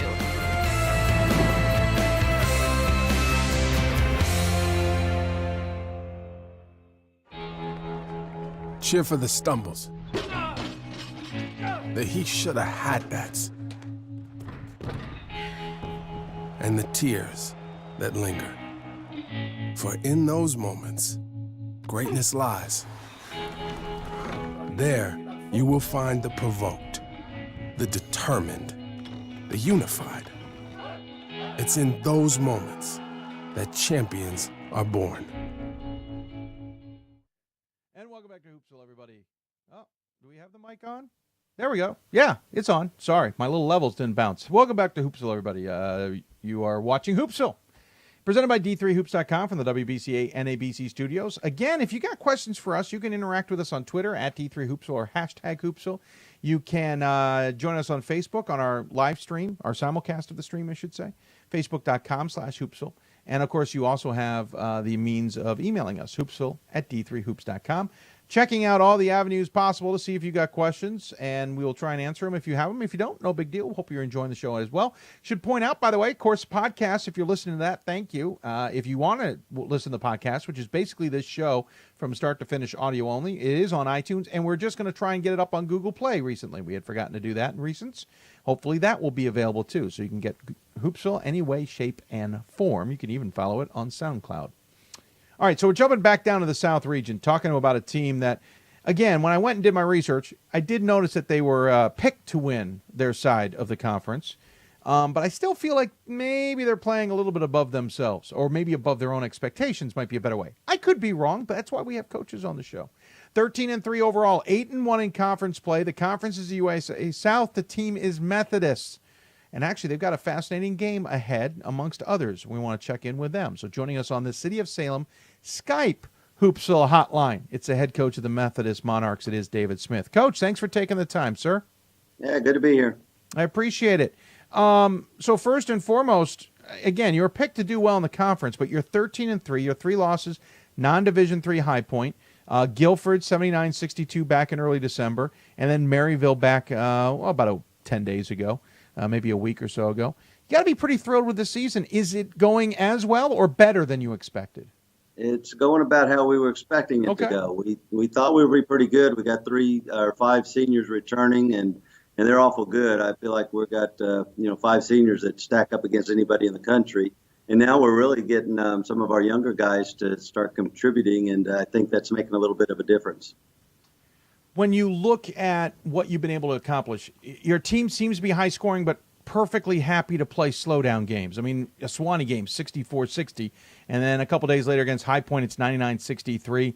There's a 112-92 game against LaGrange, and I realize sometimes that's the other programs and what they're trying to run. But are you guys comfortable in any game that you kind of get into? Yeah, I think so. We pride ourselves in our defense. I guess sometimes if the other team's scoring a lot of points, it doesn't look like it, but we feel like we can make some stops, and especially towards the end of the game. Some of the games can be a little deceiving because it's they're a little bit high paced, but we figure we can do about it. Play any way we need to play because we can be a grinded out team, but we got some guys that can score too. Yeah, you mentioned this is a pretty experienced team. You've got, what did you mention, 5 seniors on it, which certainly is going to help in any way, shape, and form when you have that much experience. But I also see a good number of freshmen on this team. We just got done talking to Caprini's women's coach, whose freshmen have stepped up in a big way. How much is this the seniors and their leadership and what you expected out of them, and how much has the underclassmen stepped up in ways maybe that you didn't expect? Yeah, well, I was expecting our seniors to do very well, and I didn't know if I was going to start all 5 of them, but I have been starting all 5 of them, and they do great. But the key for us, it looks like from here on out, is getting them some rest during the game.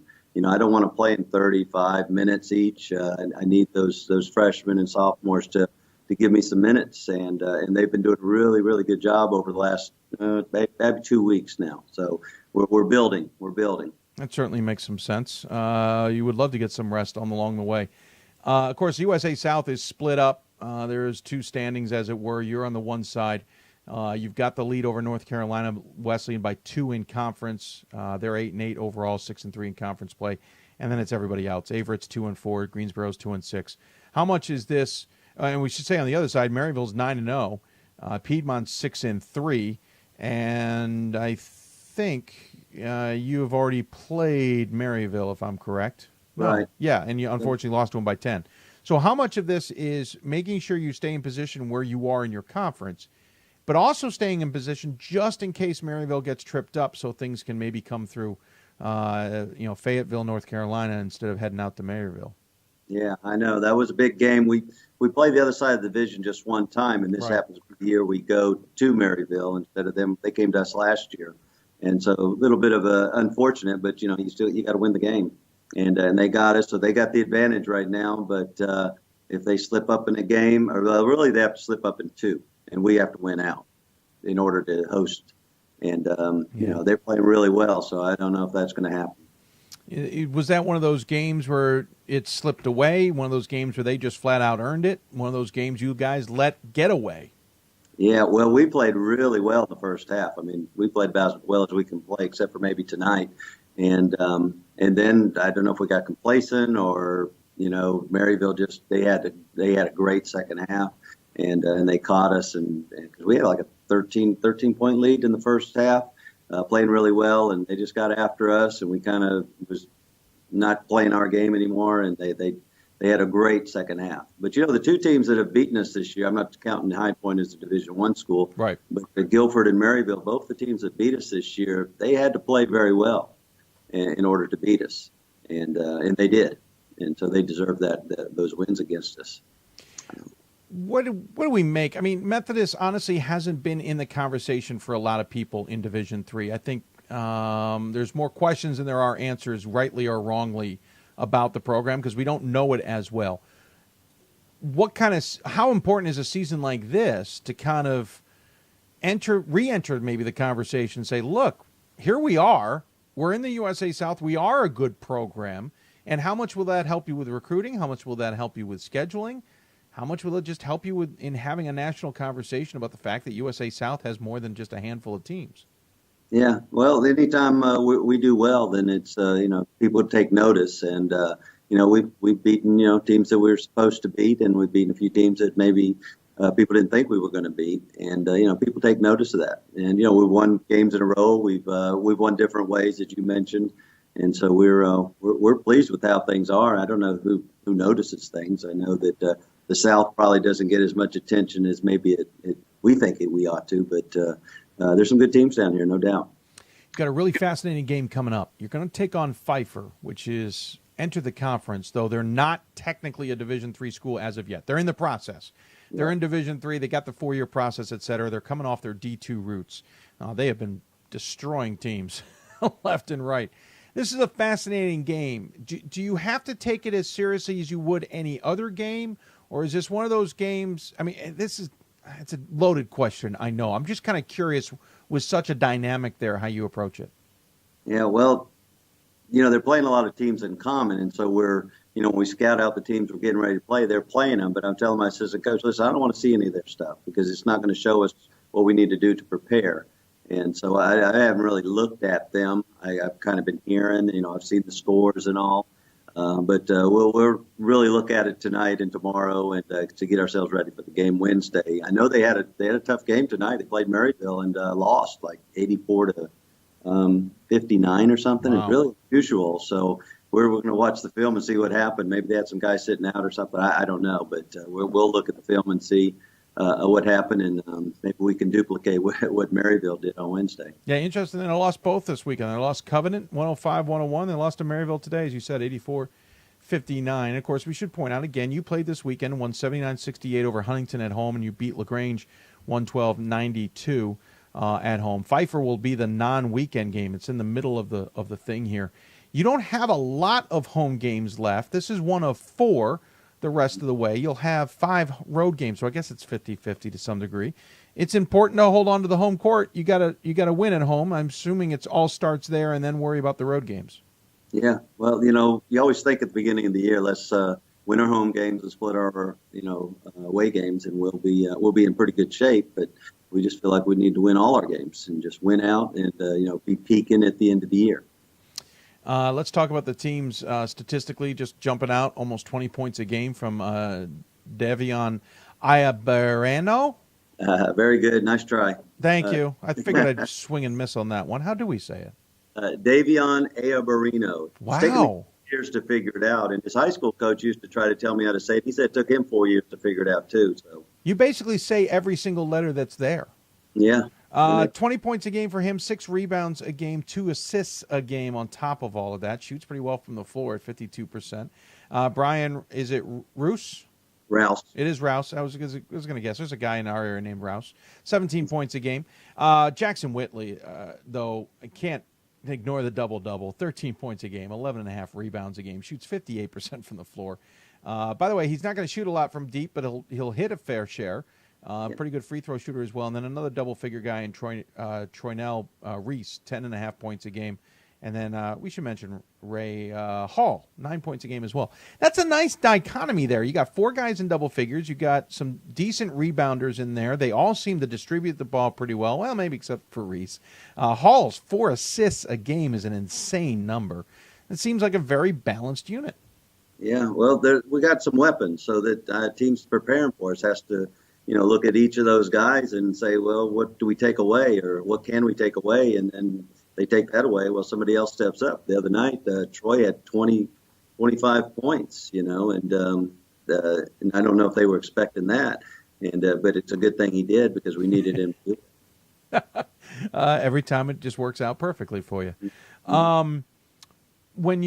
When you look at the fact that this may be the program's best start, not only in 40 years, but in program history. I know your SID is still trying to dive into the archives to double check. That means a lot. Yeah. That's not just, we expected to have a good season. You're having a great season even by your own standards. What does that mean to you as the head coach and this program? Well, I've been around for a while, so I've seen some good teams here. I played here too, so I saw some teams when I was playing that were awful good. Our 97 team made it to the Elite Eight, so they were very good. And we started the year 2-7, so that was a tough start. We didn't know we were that good, but we kind of thought we were. And in the early 2003, 4, 5, we were really good then too. Made the NCAA's, and so we've had some good teams. And so I knew these guys coming back, and it always goes back to the senior leadership. If you got seniors, it makes a big difference for you, and that's what we got this year. And you point out you're there 18 seasons. The other thing, too, is you guys were in the Dixie Intercollegiate Athletic Conference at one time, and have transitioned, as it were. So you kind of know what everybody goes through, including like a Pfeiffer. I guess what I'm trying to say is how easy, how hard is it in some way? For what? To make that kind of transition, not only in the USA South, but in a change of mentalities, I guess, is the best way. You're talking about Pfeiffer and Brevard and them? Yeah, and all them. Yeah. Well, I imagine it's got to be difficult because they've got to change, kind of their way of thinking, the way they recruit, the way they schedule, because it's Division II and Division III are different. Yeah. So they're having to adjust to that, I think, and I would imagine it'd be tough. Any kind of change is tough. You get a new coach, it's the start is a little tough unless you got unbelievable talent. Well, you've been in that region for so long as well. You certainly know the talent that's down there. You also know this influx now into Division III. What are we as non-Southerners not seeing about the schools down there that has made Division III so enticing? I mean, we've got a bunch of others that are making them, like Bob Jones. Granted, that's a very different college and a different mentality. But what's the mentality here that the Brevard and a Pfeiffer have decided to make this move? Well, I'm not sure why they did. I think they just want a better fit for them. It could be geographically, or it could be financial. I don't know all those details, but I know they think that it's a better fit for them as a school and as a athletic program. Does it change the recruiting? I mean, because they're no longer scholarship, or now you don't have to deal with them as a scholarship schools. Has it changed your recruiting in any way? Has it changed the recruiting landscape in any way? Well, those particular schools I don't recruit against too much. More the D2s closer to Fayetteville in our area that I would deal with more as far as competing for recruits. Okay. So those actually wouldn't be ones that I'd probably deal with a whole lot as far as competitive recruiting. Gotcha. Okay. Yeah, it's just curious. There's been a lot of talk about the two schools who may be leaving for Division II. How much does that really change the landscape of things? How much does the scholarship scenario change? So I was just curious, since you kind of have some in those areas. Now, the USA South has gotten huge. Yeah. It's gotten ginormous. Is there a point where it's gotten too big?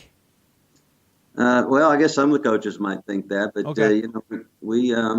it's a nice little footprint there to be covering Kentucky, Tennessee, Alabama, North Carolina, Virginia, and I guess maybe we'll get somebody from South Carolina one day, in Georgia. So it's a nice group right there, and we'd like to attract a few teams right here in North Carolina as well, which we have with Brevard and Pfeiffer coming in. So I think it's a good fit. I don't know if there's going to be a break off at some point, to two different leagues, but right now, I kind of like it. I like the big league. It helps me with scheduling. I don't have to worry about too many games to schedule. So that's true.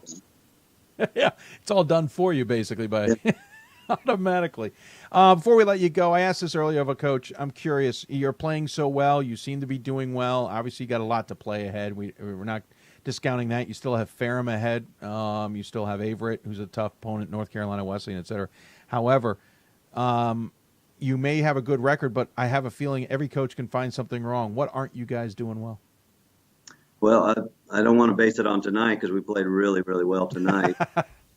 And so that was a good thing. But, I think building depth on our team is probably the one thing that we're really working on hard in practice and in trying to, get that into the games. And we feel like we're moving in the right direction.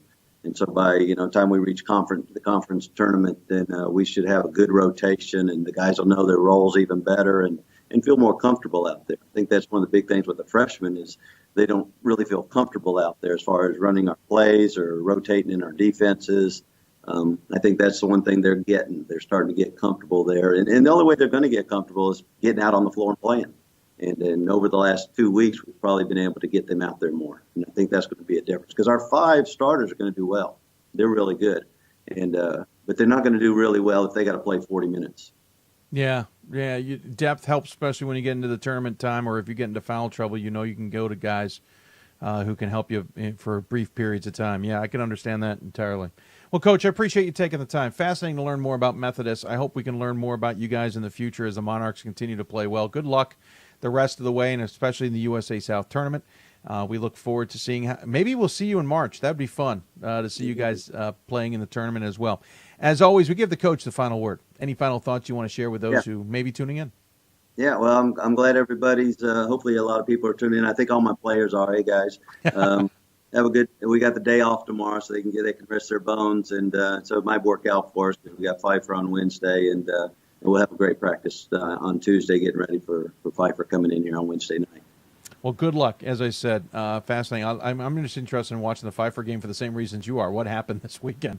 Good luck. Watch it. Yeah, and we'll take care, and we'll talk soon. Okay. All right. Thank you. Absolutely. Thank you, Coach.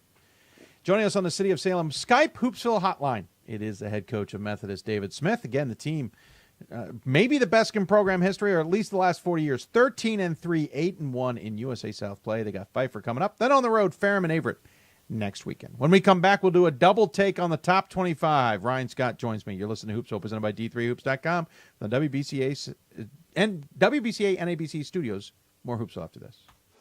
College basketball lives in Kansas City at the College Basketball Experience at Sprint Center. The College Basketball Experience is the place to get your game on. It's not a museum, it's an experience you won't forget. Discover the history of the game in the National Collegiate Basketball Hall of Fame, featuring the Gallery of Honor, Mentor's Circle, and Honor Theater. Suit up in the latest CBE logoed Nike gear at the CBE Hoop Shop. Elevate your game today and visit the house that college basketball built. For the love of the game. But for those of us who are Division III student athletes, it's more than that. A lot more. Sure, the game is important, but as we work so hard to build both mind and body, it's more about team. That is why NCAA Division III teamed up with Special Olympics, and in giving the gift of sport to those for whom it seemed an impossible dream, we are working to make this a better world. Help us keep that dream alive. You can make a difference. This is why we love sports. It's in the way they play, free from the pressures and all the money talk. Playing for simply the love of the game, where everyone has a shot at their definition of success on and off the field. This is what we love about sports, and what we can still love about college sports.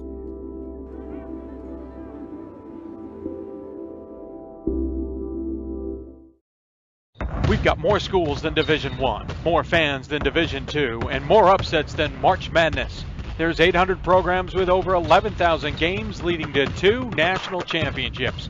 And we've been covering it all for over a decade.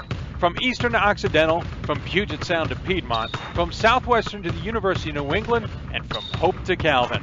Nobody covers Division III basketball like we do. We're at d3hoops.com at www.d3hoops.com. And welcome back to Hoopsville, everybody, on this Sunday evening. Appreciate you taking the time. If you listen to the podcast, we appreciate that as well. Again, podcast has always been available on SoundCloud and iTunes. Just discovered we should have had it on Google Play as well. We are working to get that finished. It could be done by now. We don't know. But it is in the process, and just another avenue for everybody to tune in. If you got questions for us for this last segment, including myself and Ryan Scott, who will join me momentarily, email them, hoopsville at d3hoops.com, or tweet us at d3hoopsville or hashtag Hoopsville. You can also join us on Facebook Live, where our simulcast of the show is ongoing, or some of people have chatted through us through YouTube as well. So lots of ways you can do it. We hope you'll take the opportunity if necessary. All right, so I said this at the beginning. In the top 25, those in the top 25 and everybody's voting for in the top 25 on their ballots, there were 22 losses amongst 20 teams. On the women's side, there were 2 losses amongst 2 teams. I'm not talking just top 25. I'm talking all the teams voters are voting for, which means it gets complicated. You think, oh, somebody lost, they'll move. Well, voters are voting for all of those 20 teams. What do you make of it? Well, that's the new segment here on Hoopsville Sunday nights. It's the Top 25 Double Take. And joining me via the City of Salem Hoopsville Skype hotline, it is Ryan Scott. What has become quickly a popular segment, according to what you've heard, sir. Yeah, I was at the Swarthmore Dickinson game yesterday, and I had a whole bunch of people come up to me and say they really appreciated not just the show, but the segment that we do and being able to talk about the top 25. And I've heard from lots of people all over the country that they enjoy at least getting into our heads a little bit on what we're thinking as we vote. Yeah, I think some people don't want to get into our heads necessarily, according to what I was reading elsewhere, but that's okay. We're not perfect. We're 2 of 25 voters on the men's side. I got 22 pages in front of me here. I know you've already started looking through it, of teams that I need to consider, and I made a comment behind the scenes, and I mentioned it earlier today. It feels like the pool's getting deeper, and not necessarily because it's getting better, but because everybody's losing. It's bringing other teams into the conversation who have similar resumes now. You disagreed to some degree. Maybe I'm just a little strange, but I try to give teams the benefit of the doubt to start the season, and I feel like all the losses this week have started to separate, teams that we maybe don't need to pay attention to for now, as opposed to in the future. I felt like this was the easiest ballot I've done this year. Wow. Now, it was a little more difficult once you're, deciding, do I put this team 7th, 8th, or 9th? That's a little more difficult, but, in terms of figuring out which teams belong on the ballot, I felt like this was the easier one for me. You hinted at something I was trying to say on the boards this week, and I don't know if I said it right. I haven't been way too busy to go back, and honestly, I don't have time to read through all the pages and try and respond. But I was trying to indicate that my number 10 and my number 25, to me, are close. Yes, the distance numerically between 10 and 25 is large. I get that. But in my head, 10 to 25 and every team in between can be jumbled around 6 ways a Sunday, and if I could, I'd put them all at 20. Because they all feel to some degree to be on the same plane, to be on the same level. I just have to order them in some way. And so while 10 and 25 seem a long distance away, in my mind, I could do that a dozen times and have them in a dozen different places. Yeah, I feel like that's been the case for most of the season. This is sort of the latest in the year that I've gotten to this point that it feels like I've got kind of a handle on how things are going. Obviously, you know, it's going to change if there are wins and losses the rest of the season, but like I feel like almost everybody I have higher than I'd like them to be, but I feel like the order that they're in, I'm relatively comfortable with, which is sort of. I'm going to send you my ballot. You go ahead and fill mine out.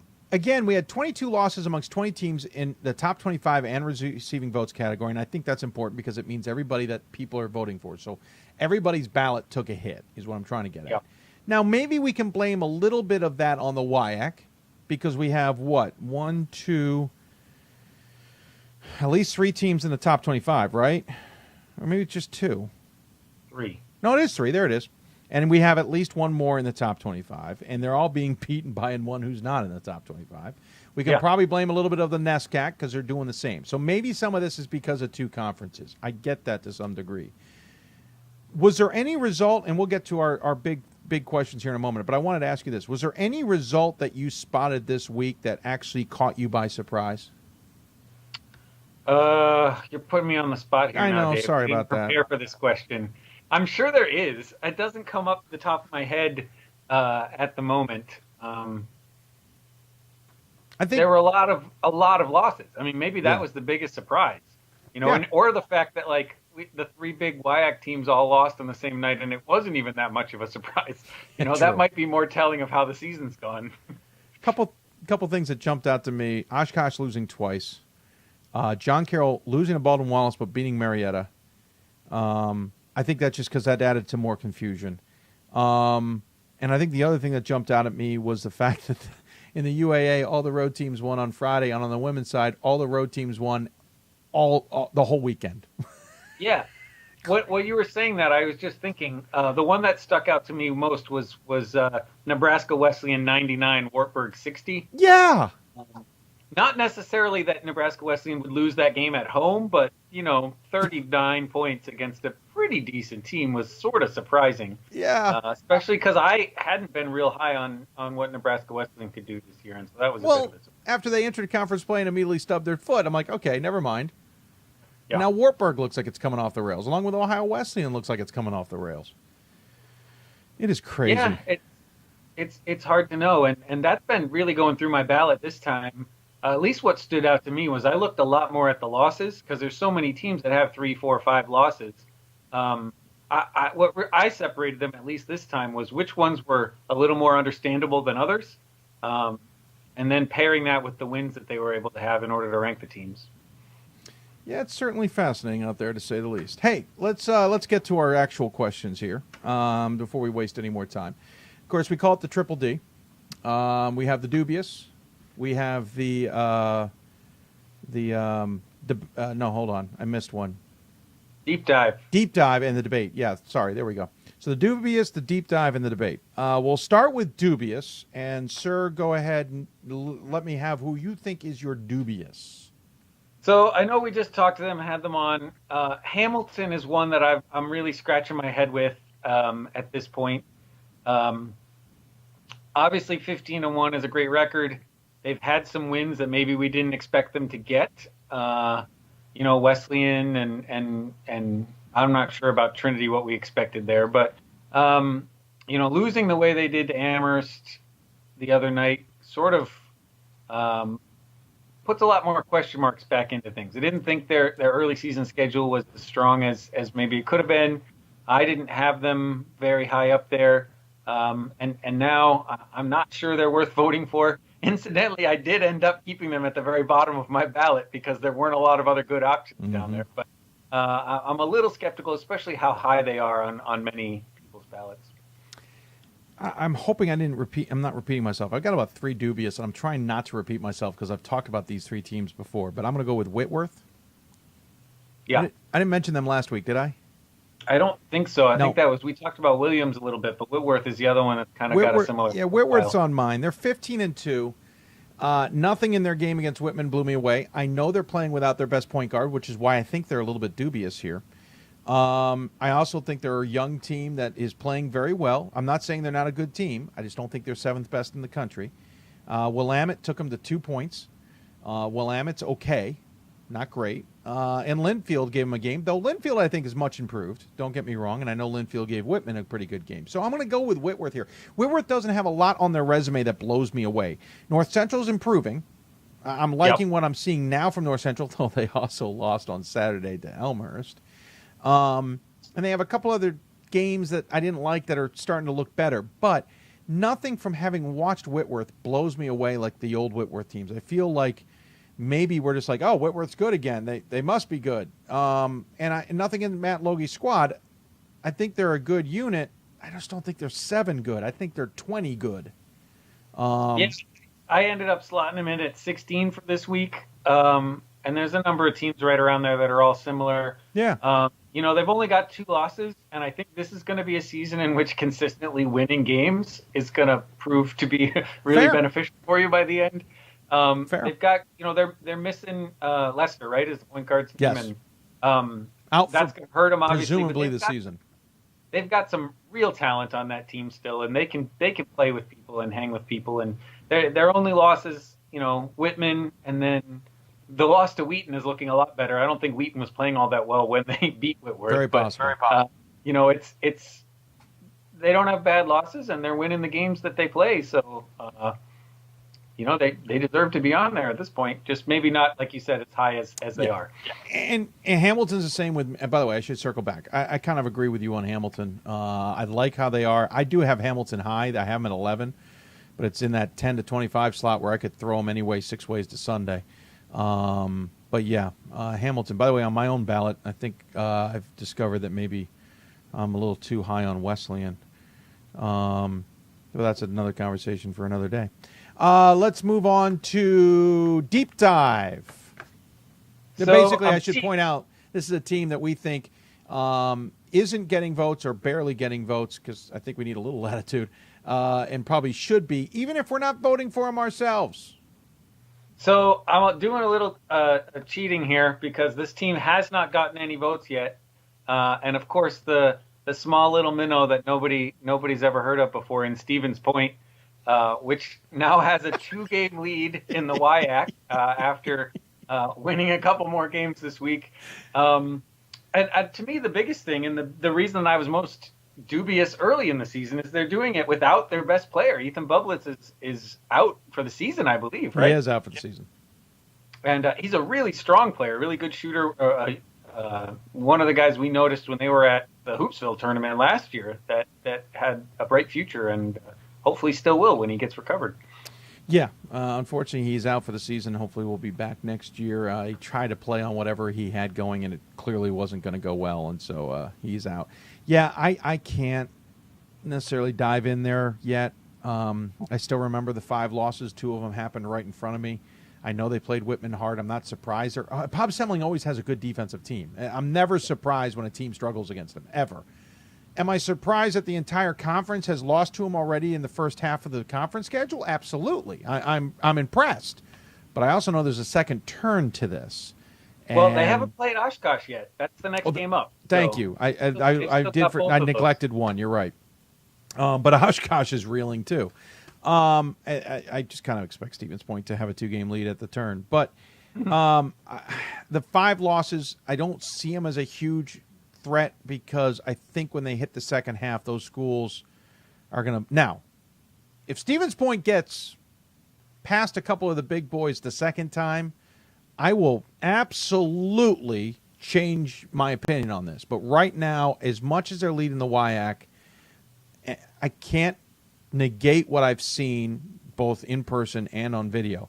I don't understand why they're there, outside of maybe the other teams just are having bad nights. I got to give them some credit.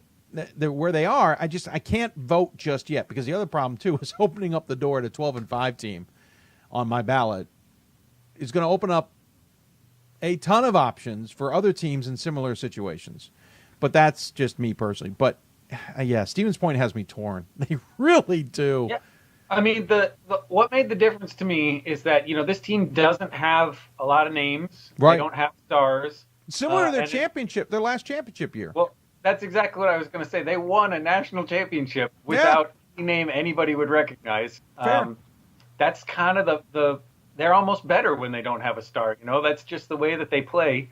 And they've been putting up, I watched 2 of the games since Christmas. They're playing well. And the WIAC, I think some of those teams that have more consistency in the past just aren't this year. They've got good games and bad games. You've seen that from Whitewater and River Falls, that they can look like the best team in the country one moment, and 2 days later they can look like a mediocre one. So Stevens Point may just win out because they're consistent. No, I'll give it. That's absolutely true. They absolutely, and nobody over 6'2" or 6'4" on that team.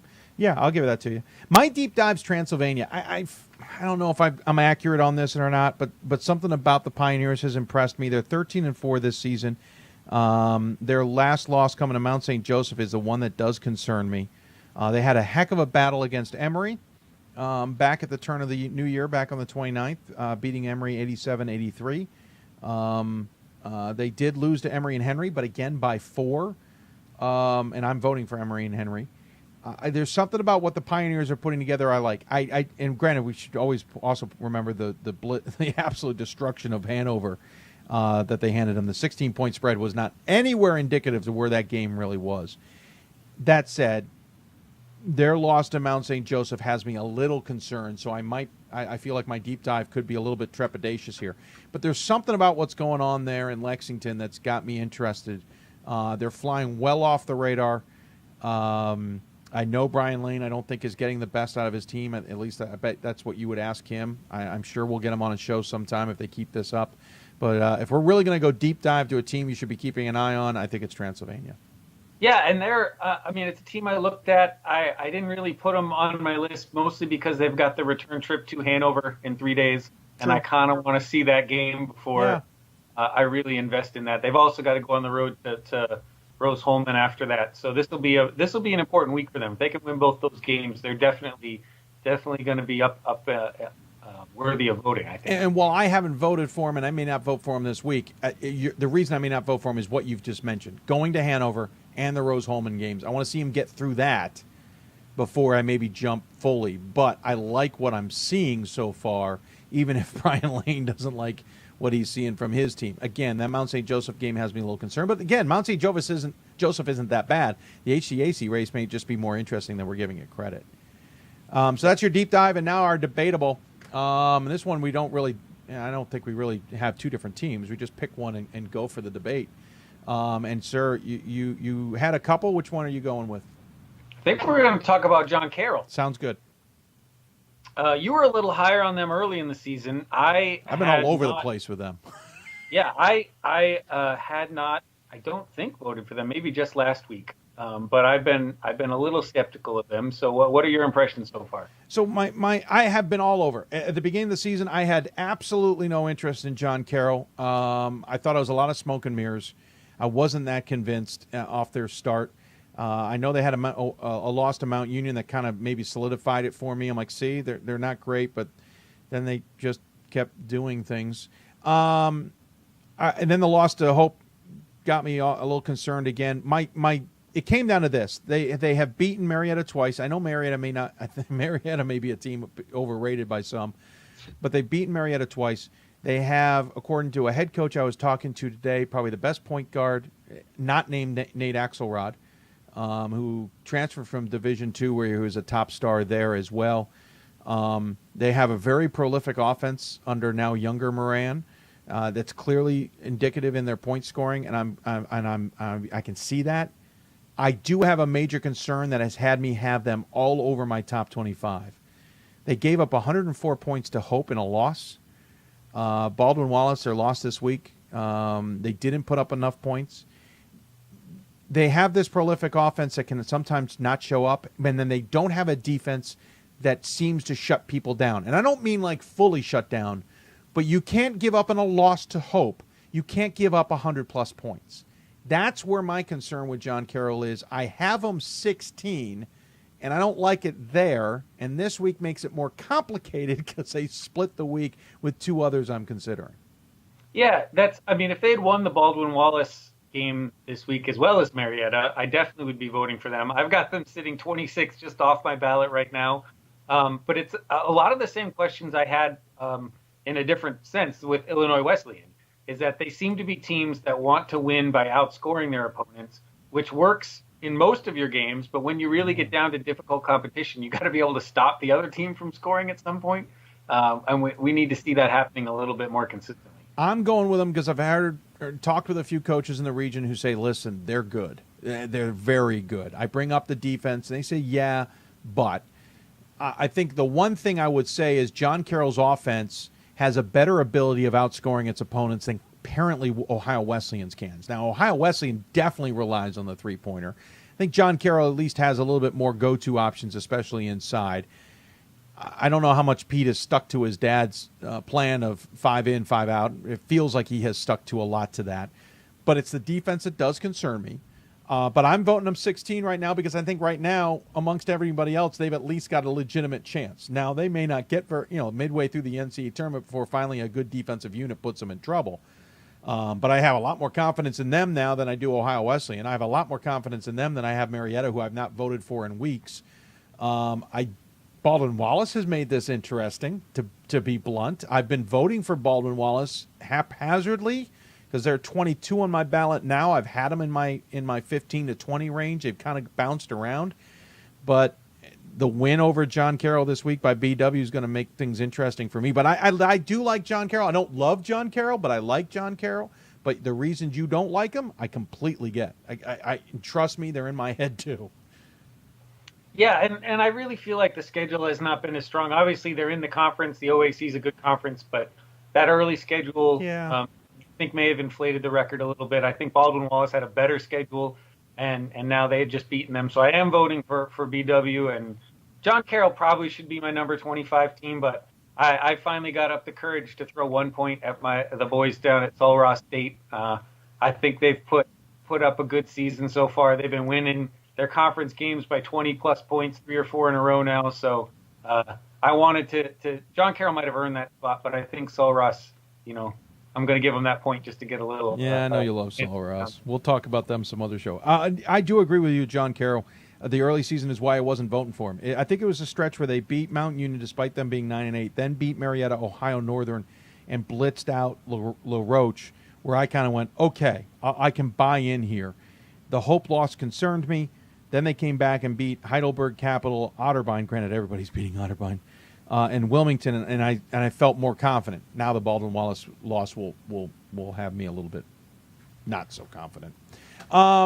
Let's switch gears quickly. We don't talk about the women's top 25 all that often, though. As I said earlier, 2 losses, 2 teams in the entire group of teams or of schools being voted for, and I think it's 35 total. How many is it? Men is at 46, I think. A lot. Is there anybody when you look through the women's top 25, and I know this isn't as much of your forte, but is there any team on your women's top 25 not in the top 25 that you would think should be there? All right, so I made it a little tougher on myself. You gave me this question ahead of time, so I had time to actually look this up. There's a few getting votes that I think maybe deserve to be a little higher, but I went with teams that aren't getting any votes right now. Oh, you really made it tough for yourself. Yeah, and I think the best team not getting any votes right now is probably Scranton. They're 16-1. They're playing really well, but Scranton's in the top 25. Is it? Oh, I missed that. They're so there 17. we go. Not Scranton. I skipped them over. So it doesn't matter. The one that I really wanted to pick out that we might not have noticed was Kenyon. Oh. Kenyon is 16-3. Okay. Their losses, they had early in November, they had a 10-point loss to Trine. They lost to a non-D3 Mount Vernon Nazarene. Okay. And they lost at DePaul by 6 points.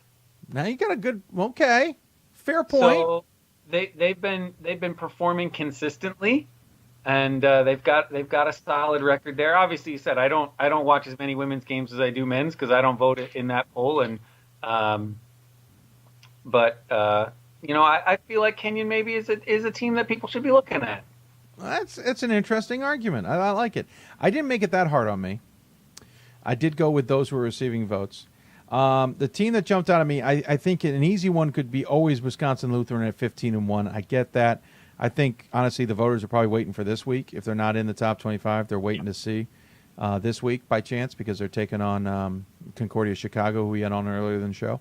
Granted, there's not an easy way to get into the top 25 either. on the women's side. But my team is Marymount. Yeah, of course. I mean, that's number 26. They're doing really well.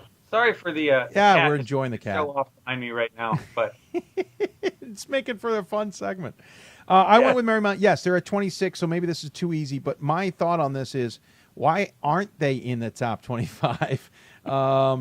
Because now, granted, it's hard. They got 2 losses, and there's only a handful of teams with 3, or one with 3. It's Whitewater, but they beat Christopher Newport in a good battle.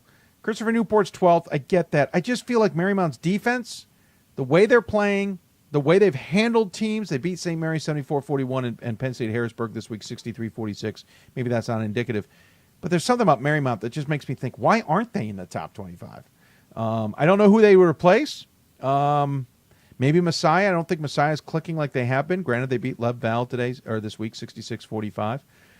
It's a tough group to get into. I realize that. It's the women's side, and that's why this makes it interesting. But Marymount's my pick in that category.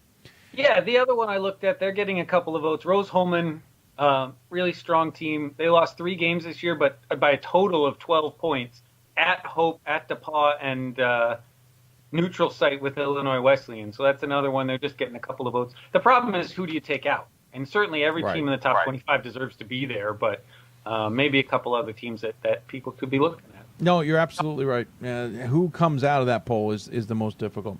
By the way, I love the spin. I just saw a retweet of a tweet. Now, this tweet was yesterday, so I'm only seeing the retweet, but I got to love the spin of some SIDs. Whitewater Warhawks men's basketball improved to 7-0 in true road games Saturday. Okay. All right. You're 7-0 in true road games. That sounds like a stat Ira would come up with. Yeah, I know. All right, so this is from a friend of ours sending us this question. He'll remain anonymous, but it's a different take on things. The toss-up is this. We haven't talked about it on the show. The NCAA is changing the first permissible contest date in basketball to November 8th. If the 8th falls on a Saturday, they can start on the 7th. If it falls on a Sunday, they can start on the 6th. I think even if it starts on, I got to double check if it falls on Monday, if they can jump on it Monday. I have it, but anyway, they can. Anyway, my point being, they're moving the season a week earlier. Is this good for men's and women's Division III basketball? I can go first if you want me to.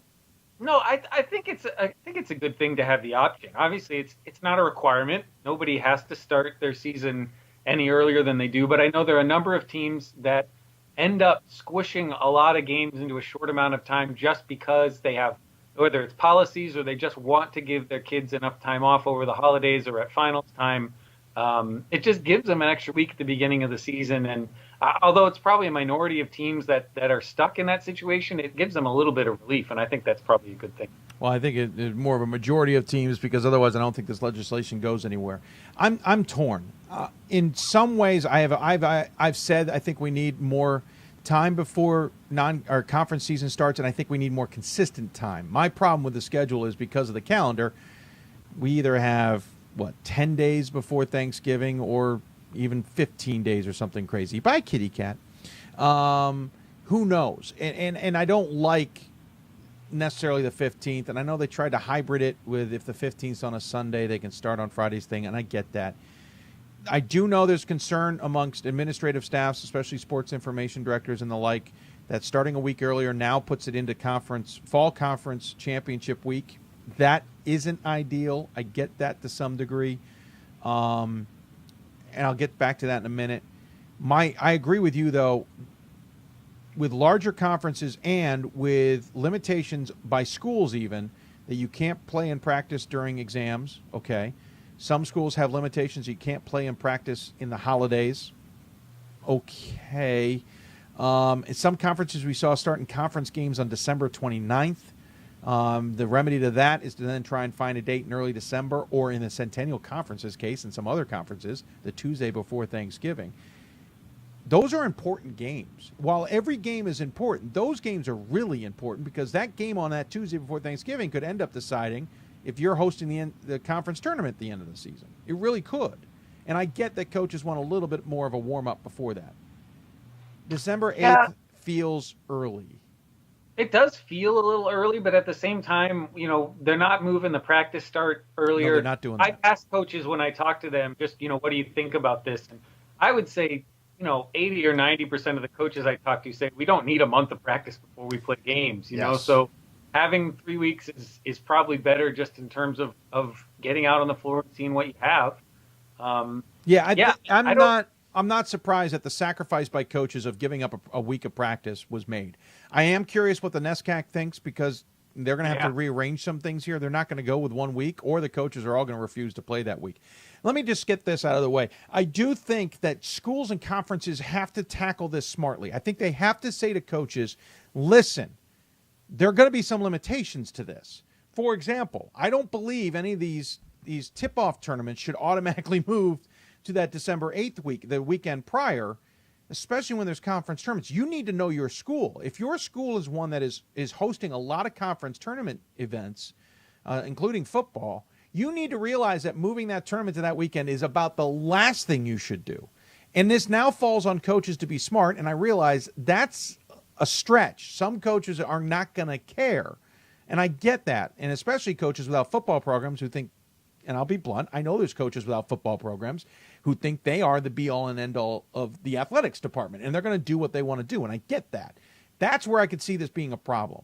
But if conferences are smart, they're going to say, hey, listen, this is conference tournaments, and if you have a basketball game that interferes, you're moving the basketball game. And if it's a tip-off tournament, that coach has got some problems.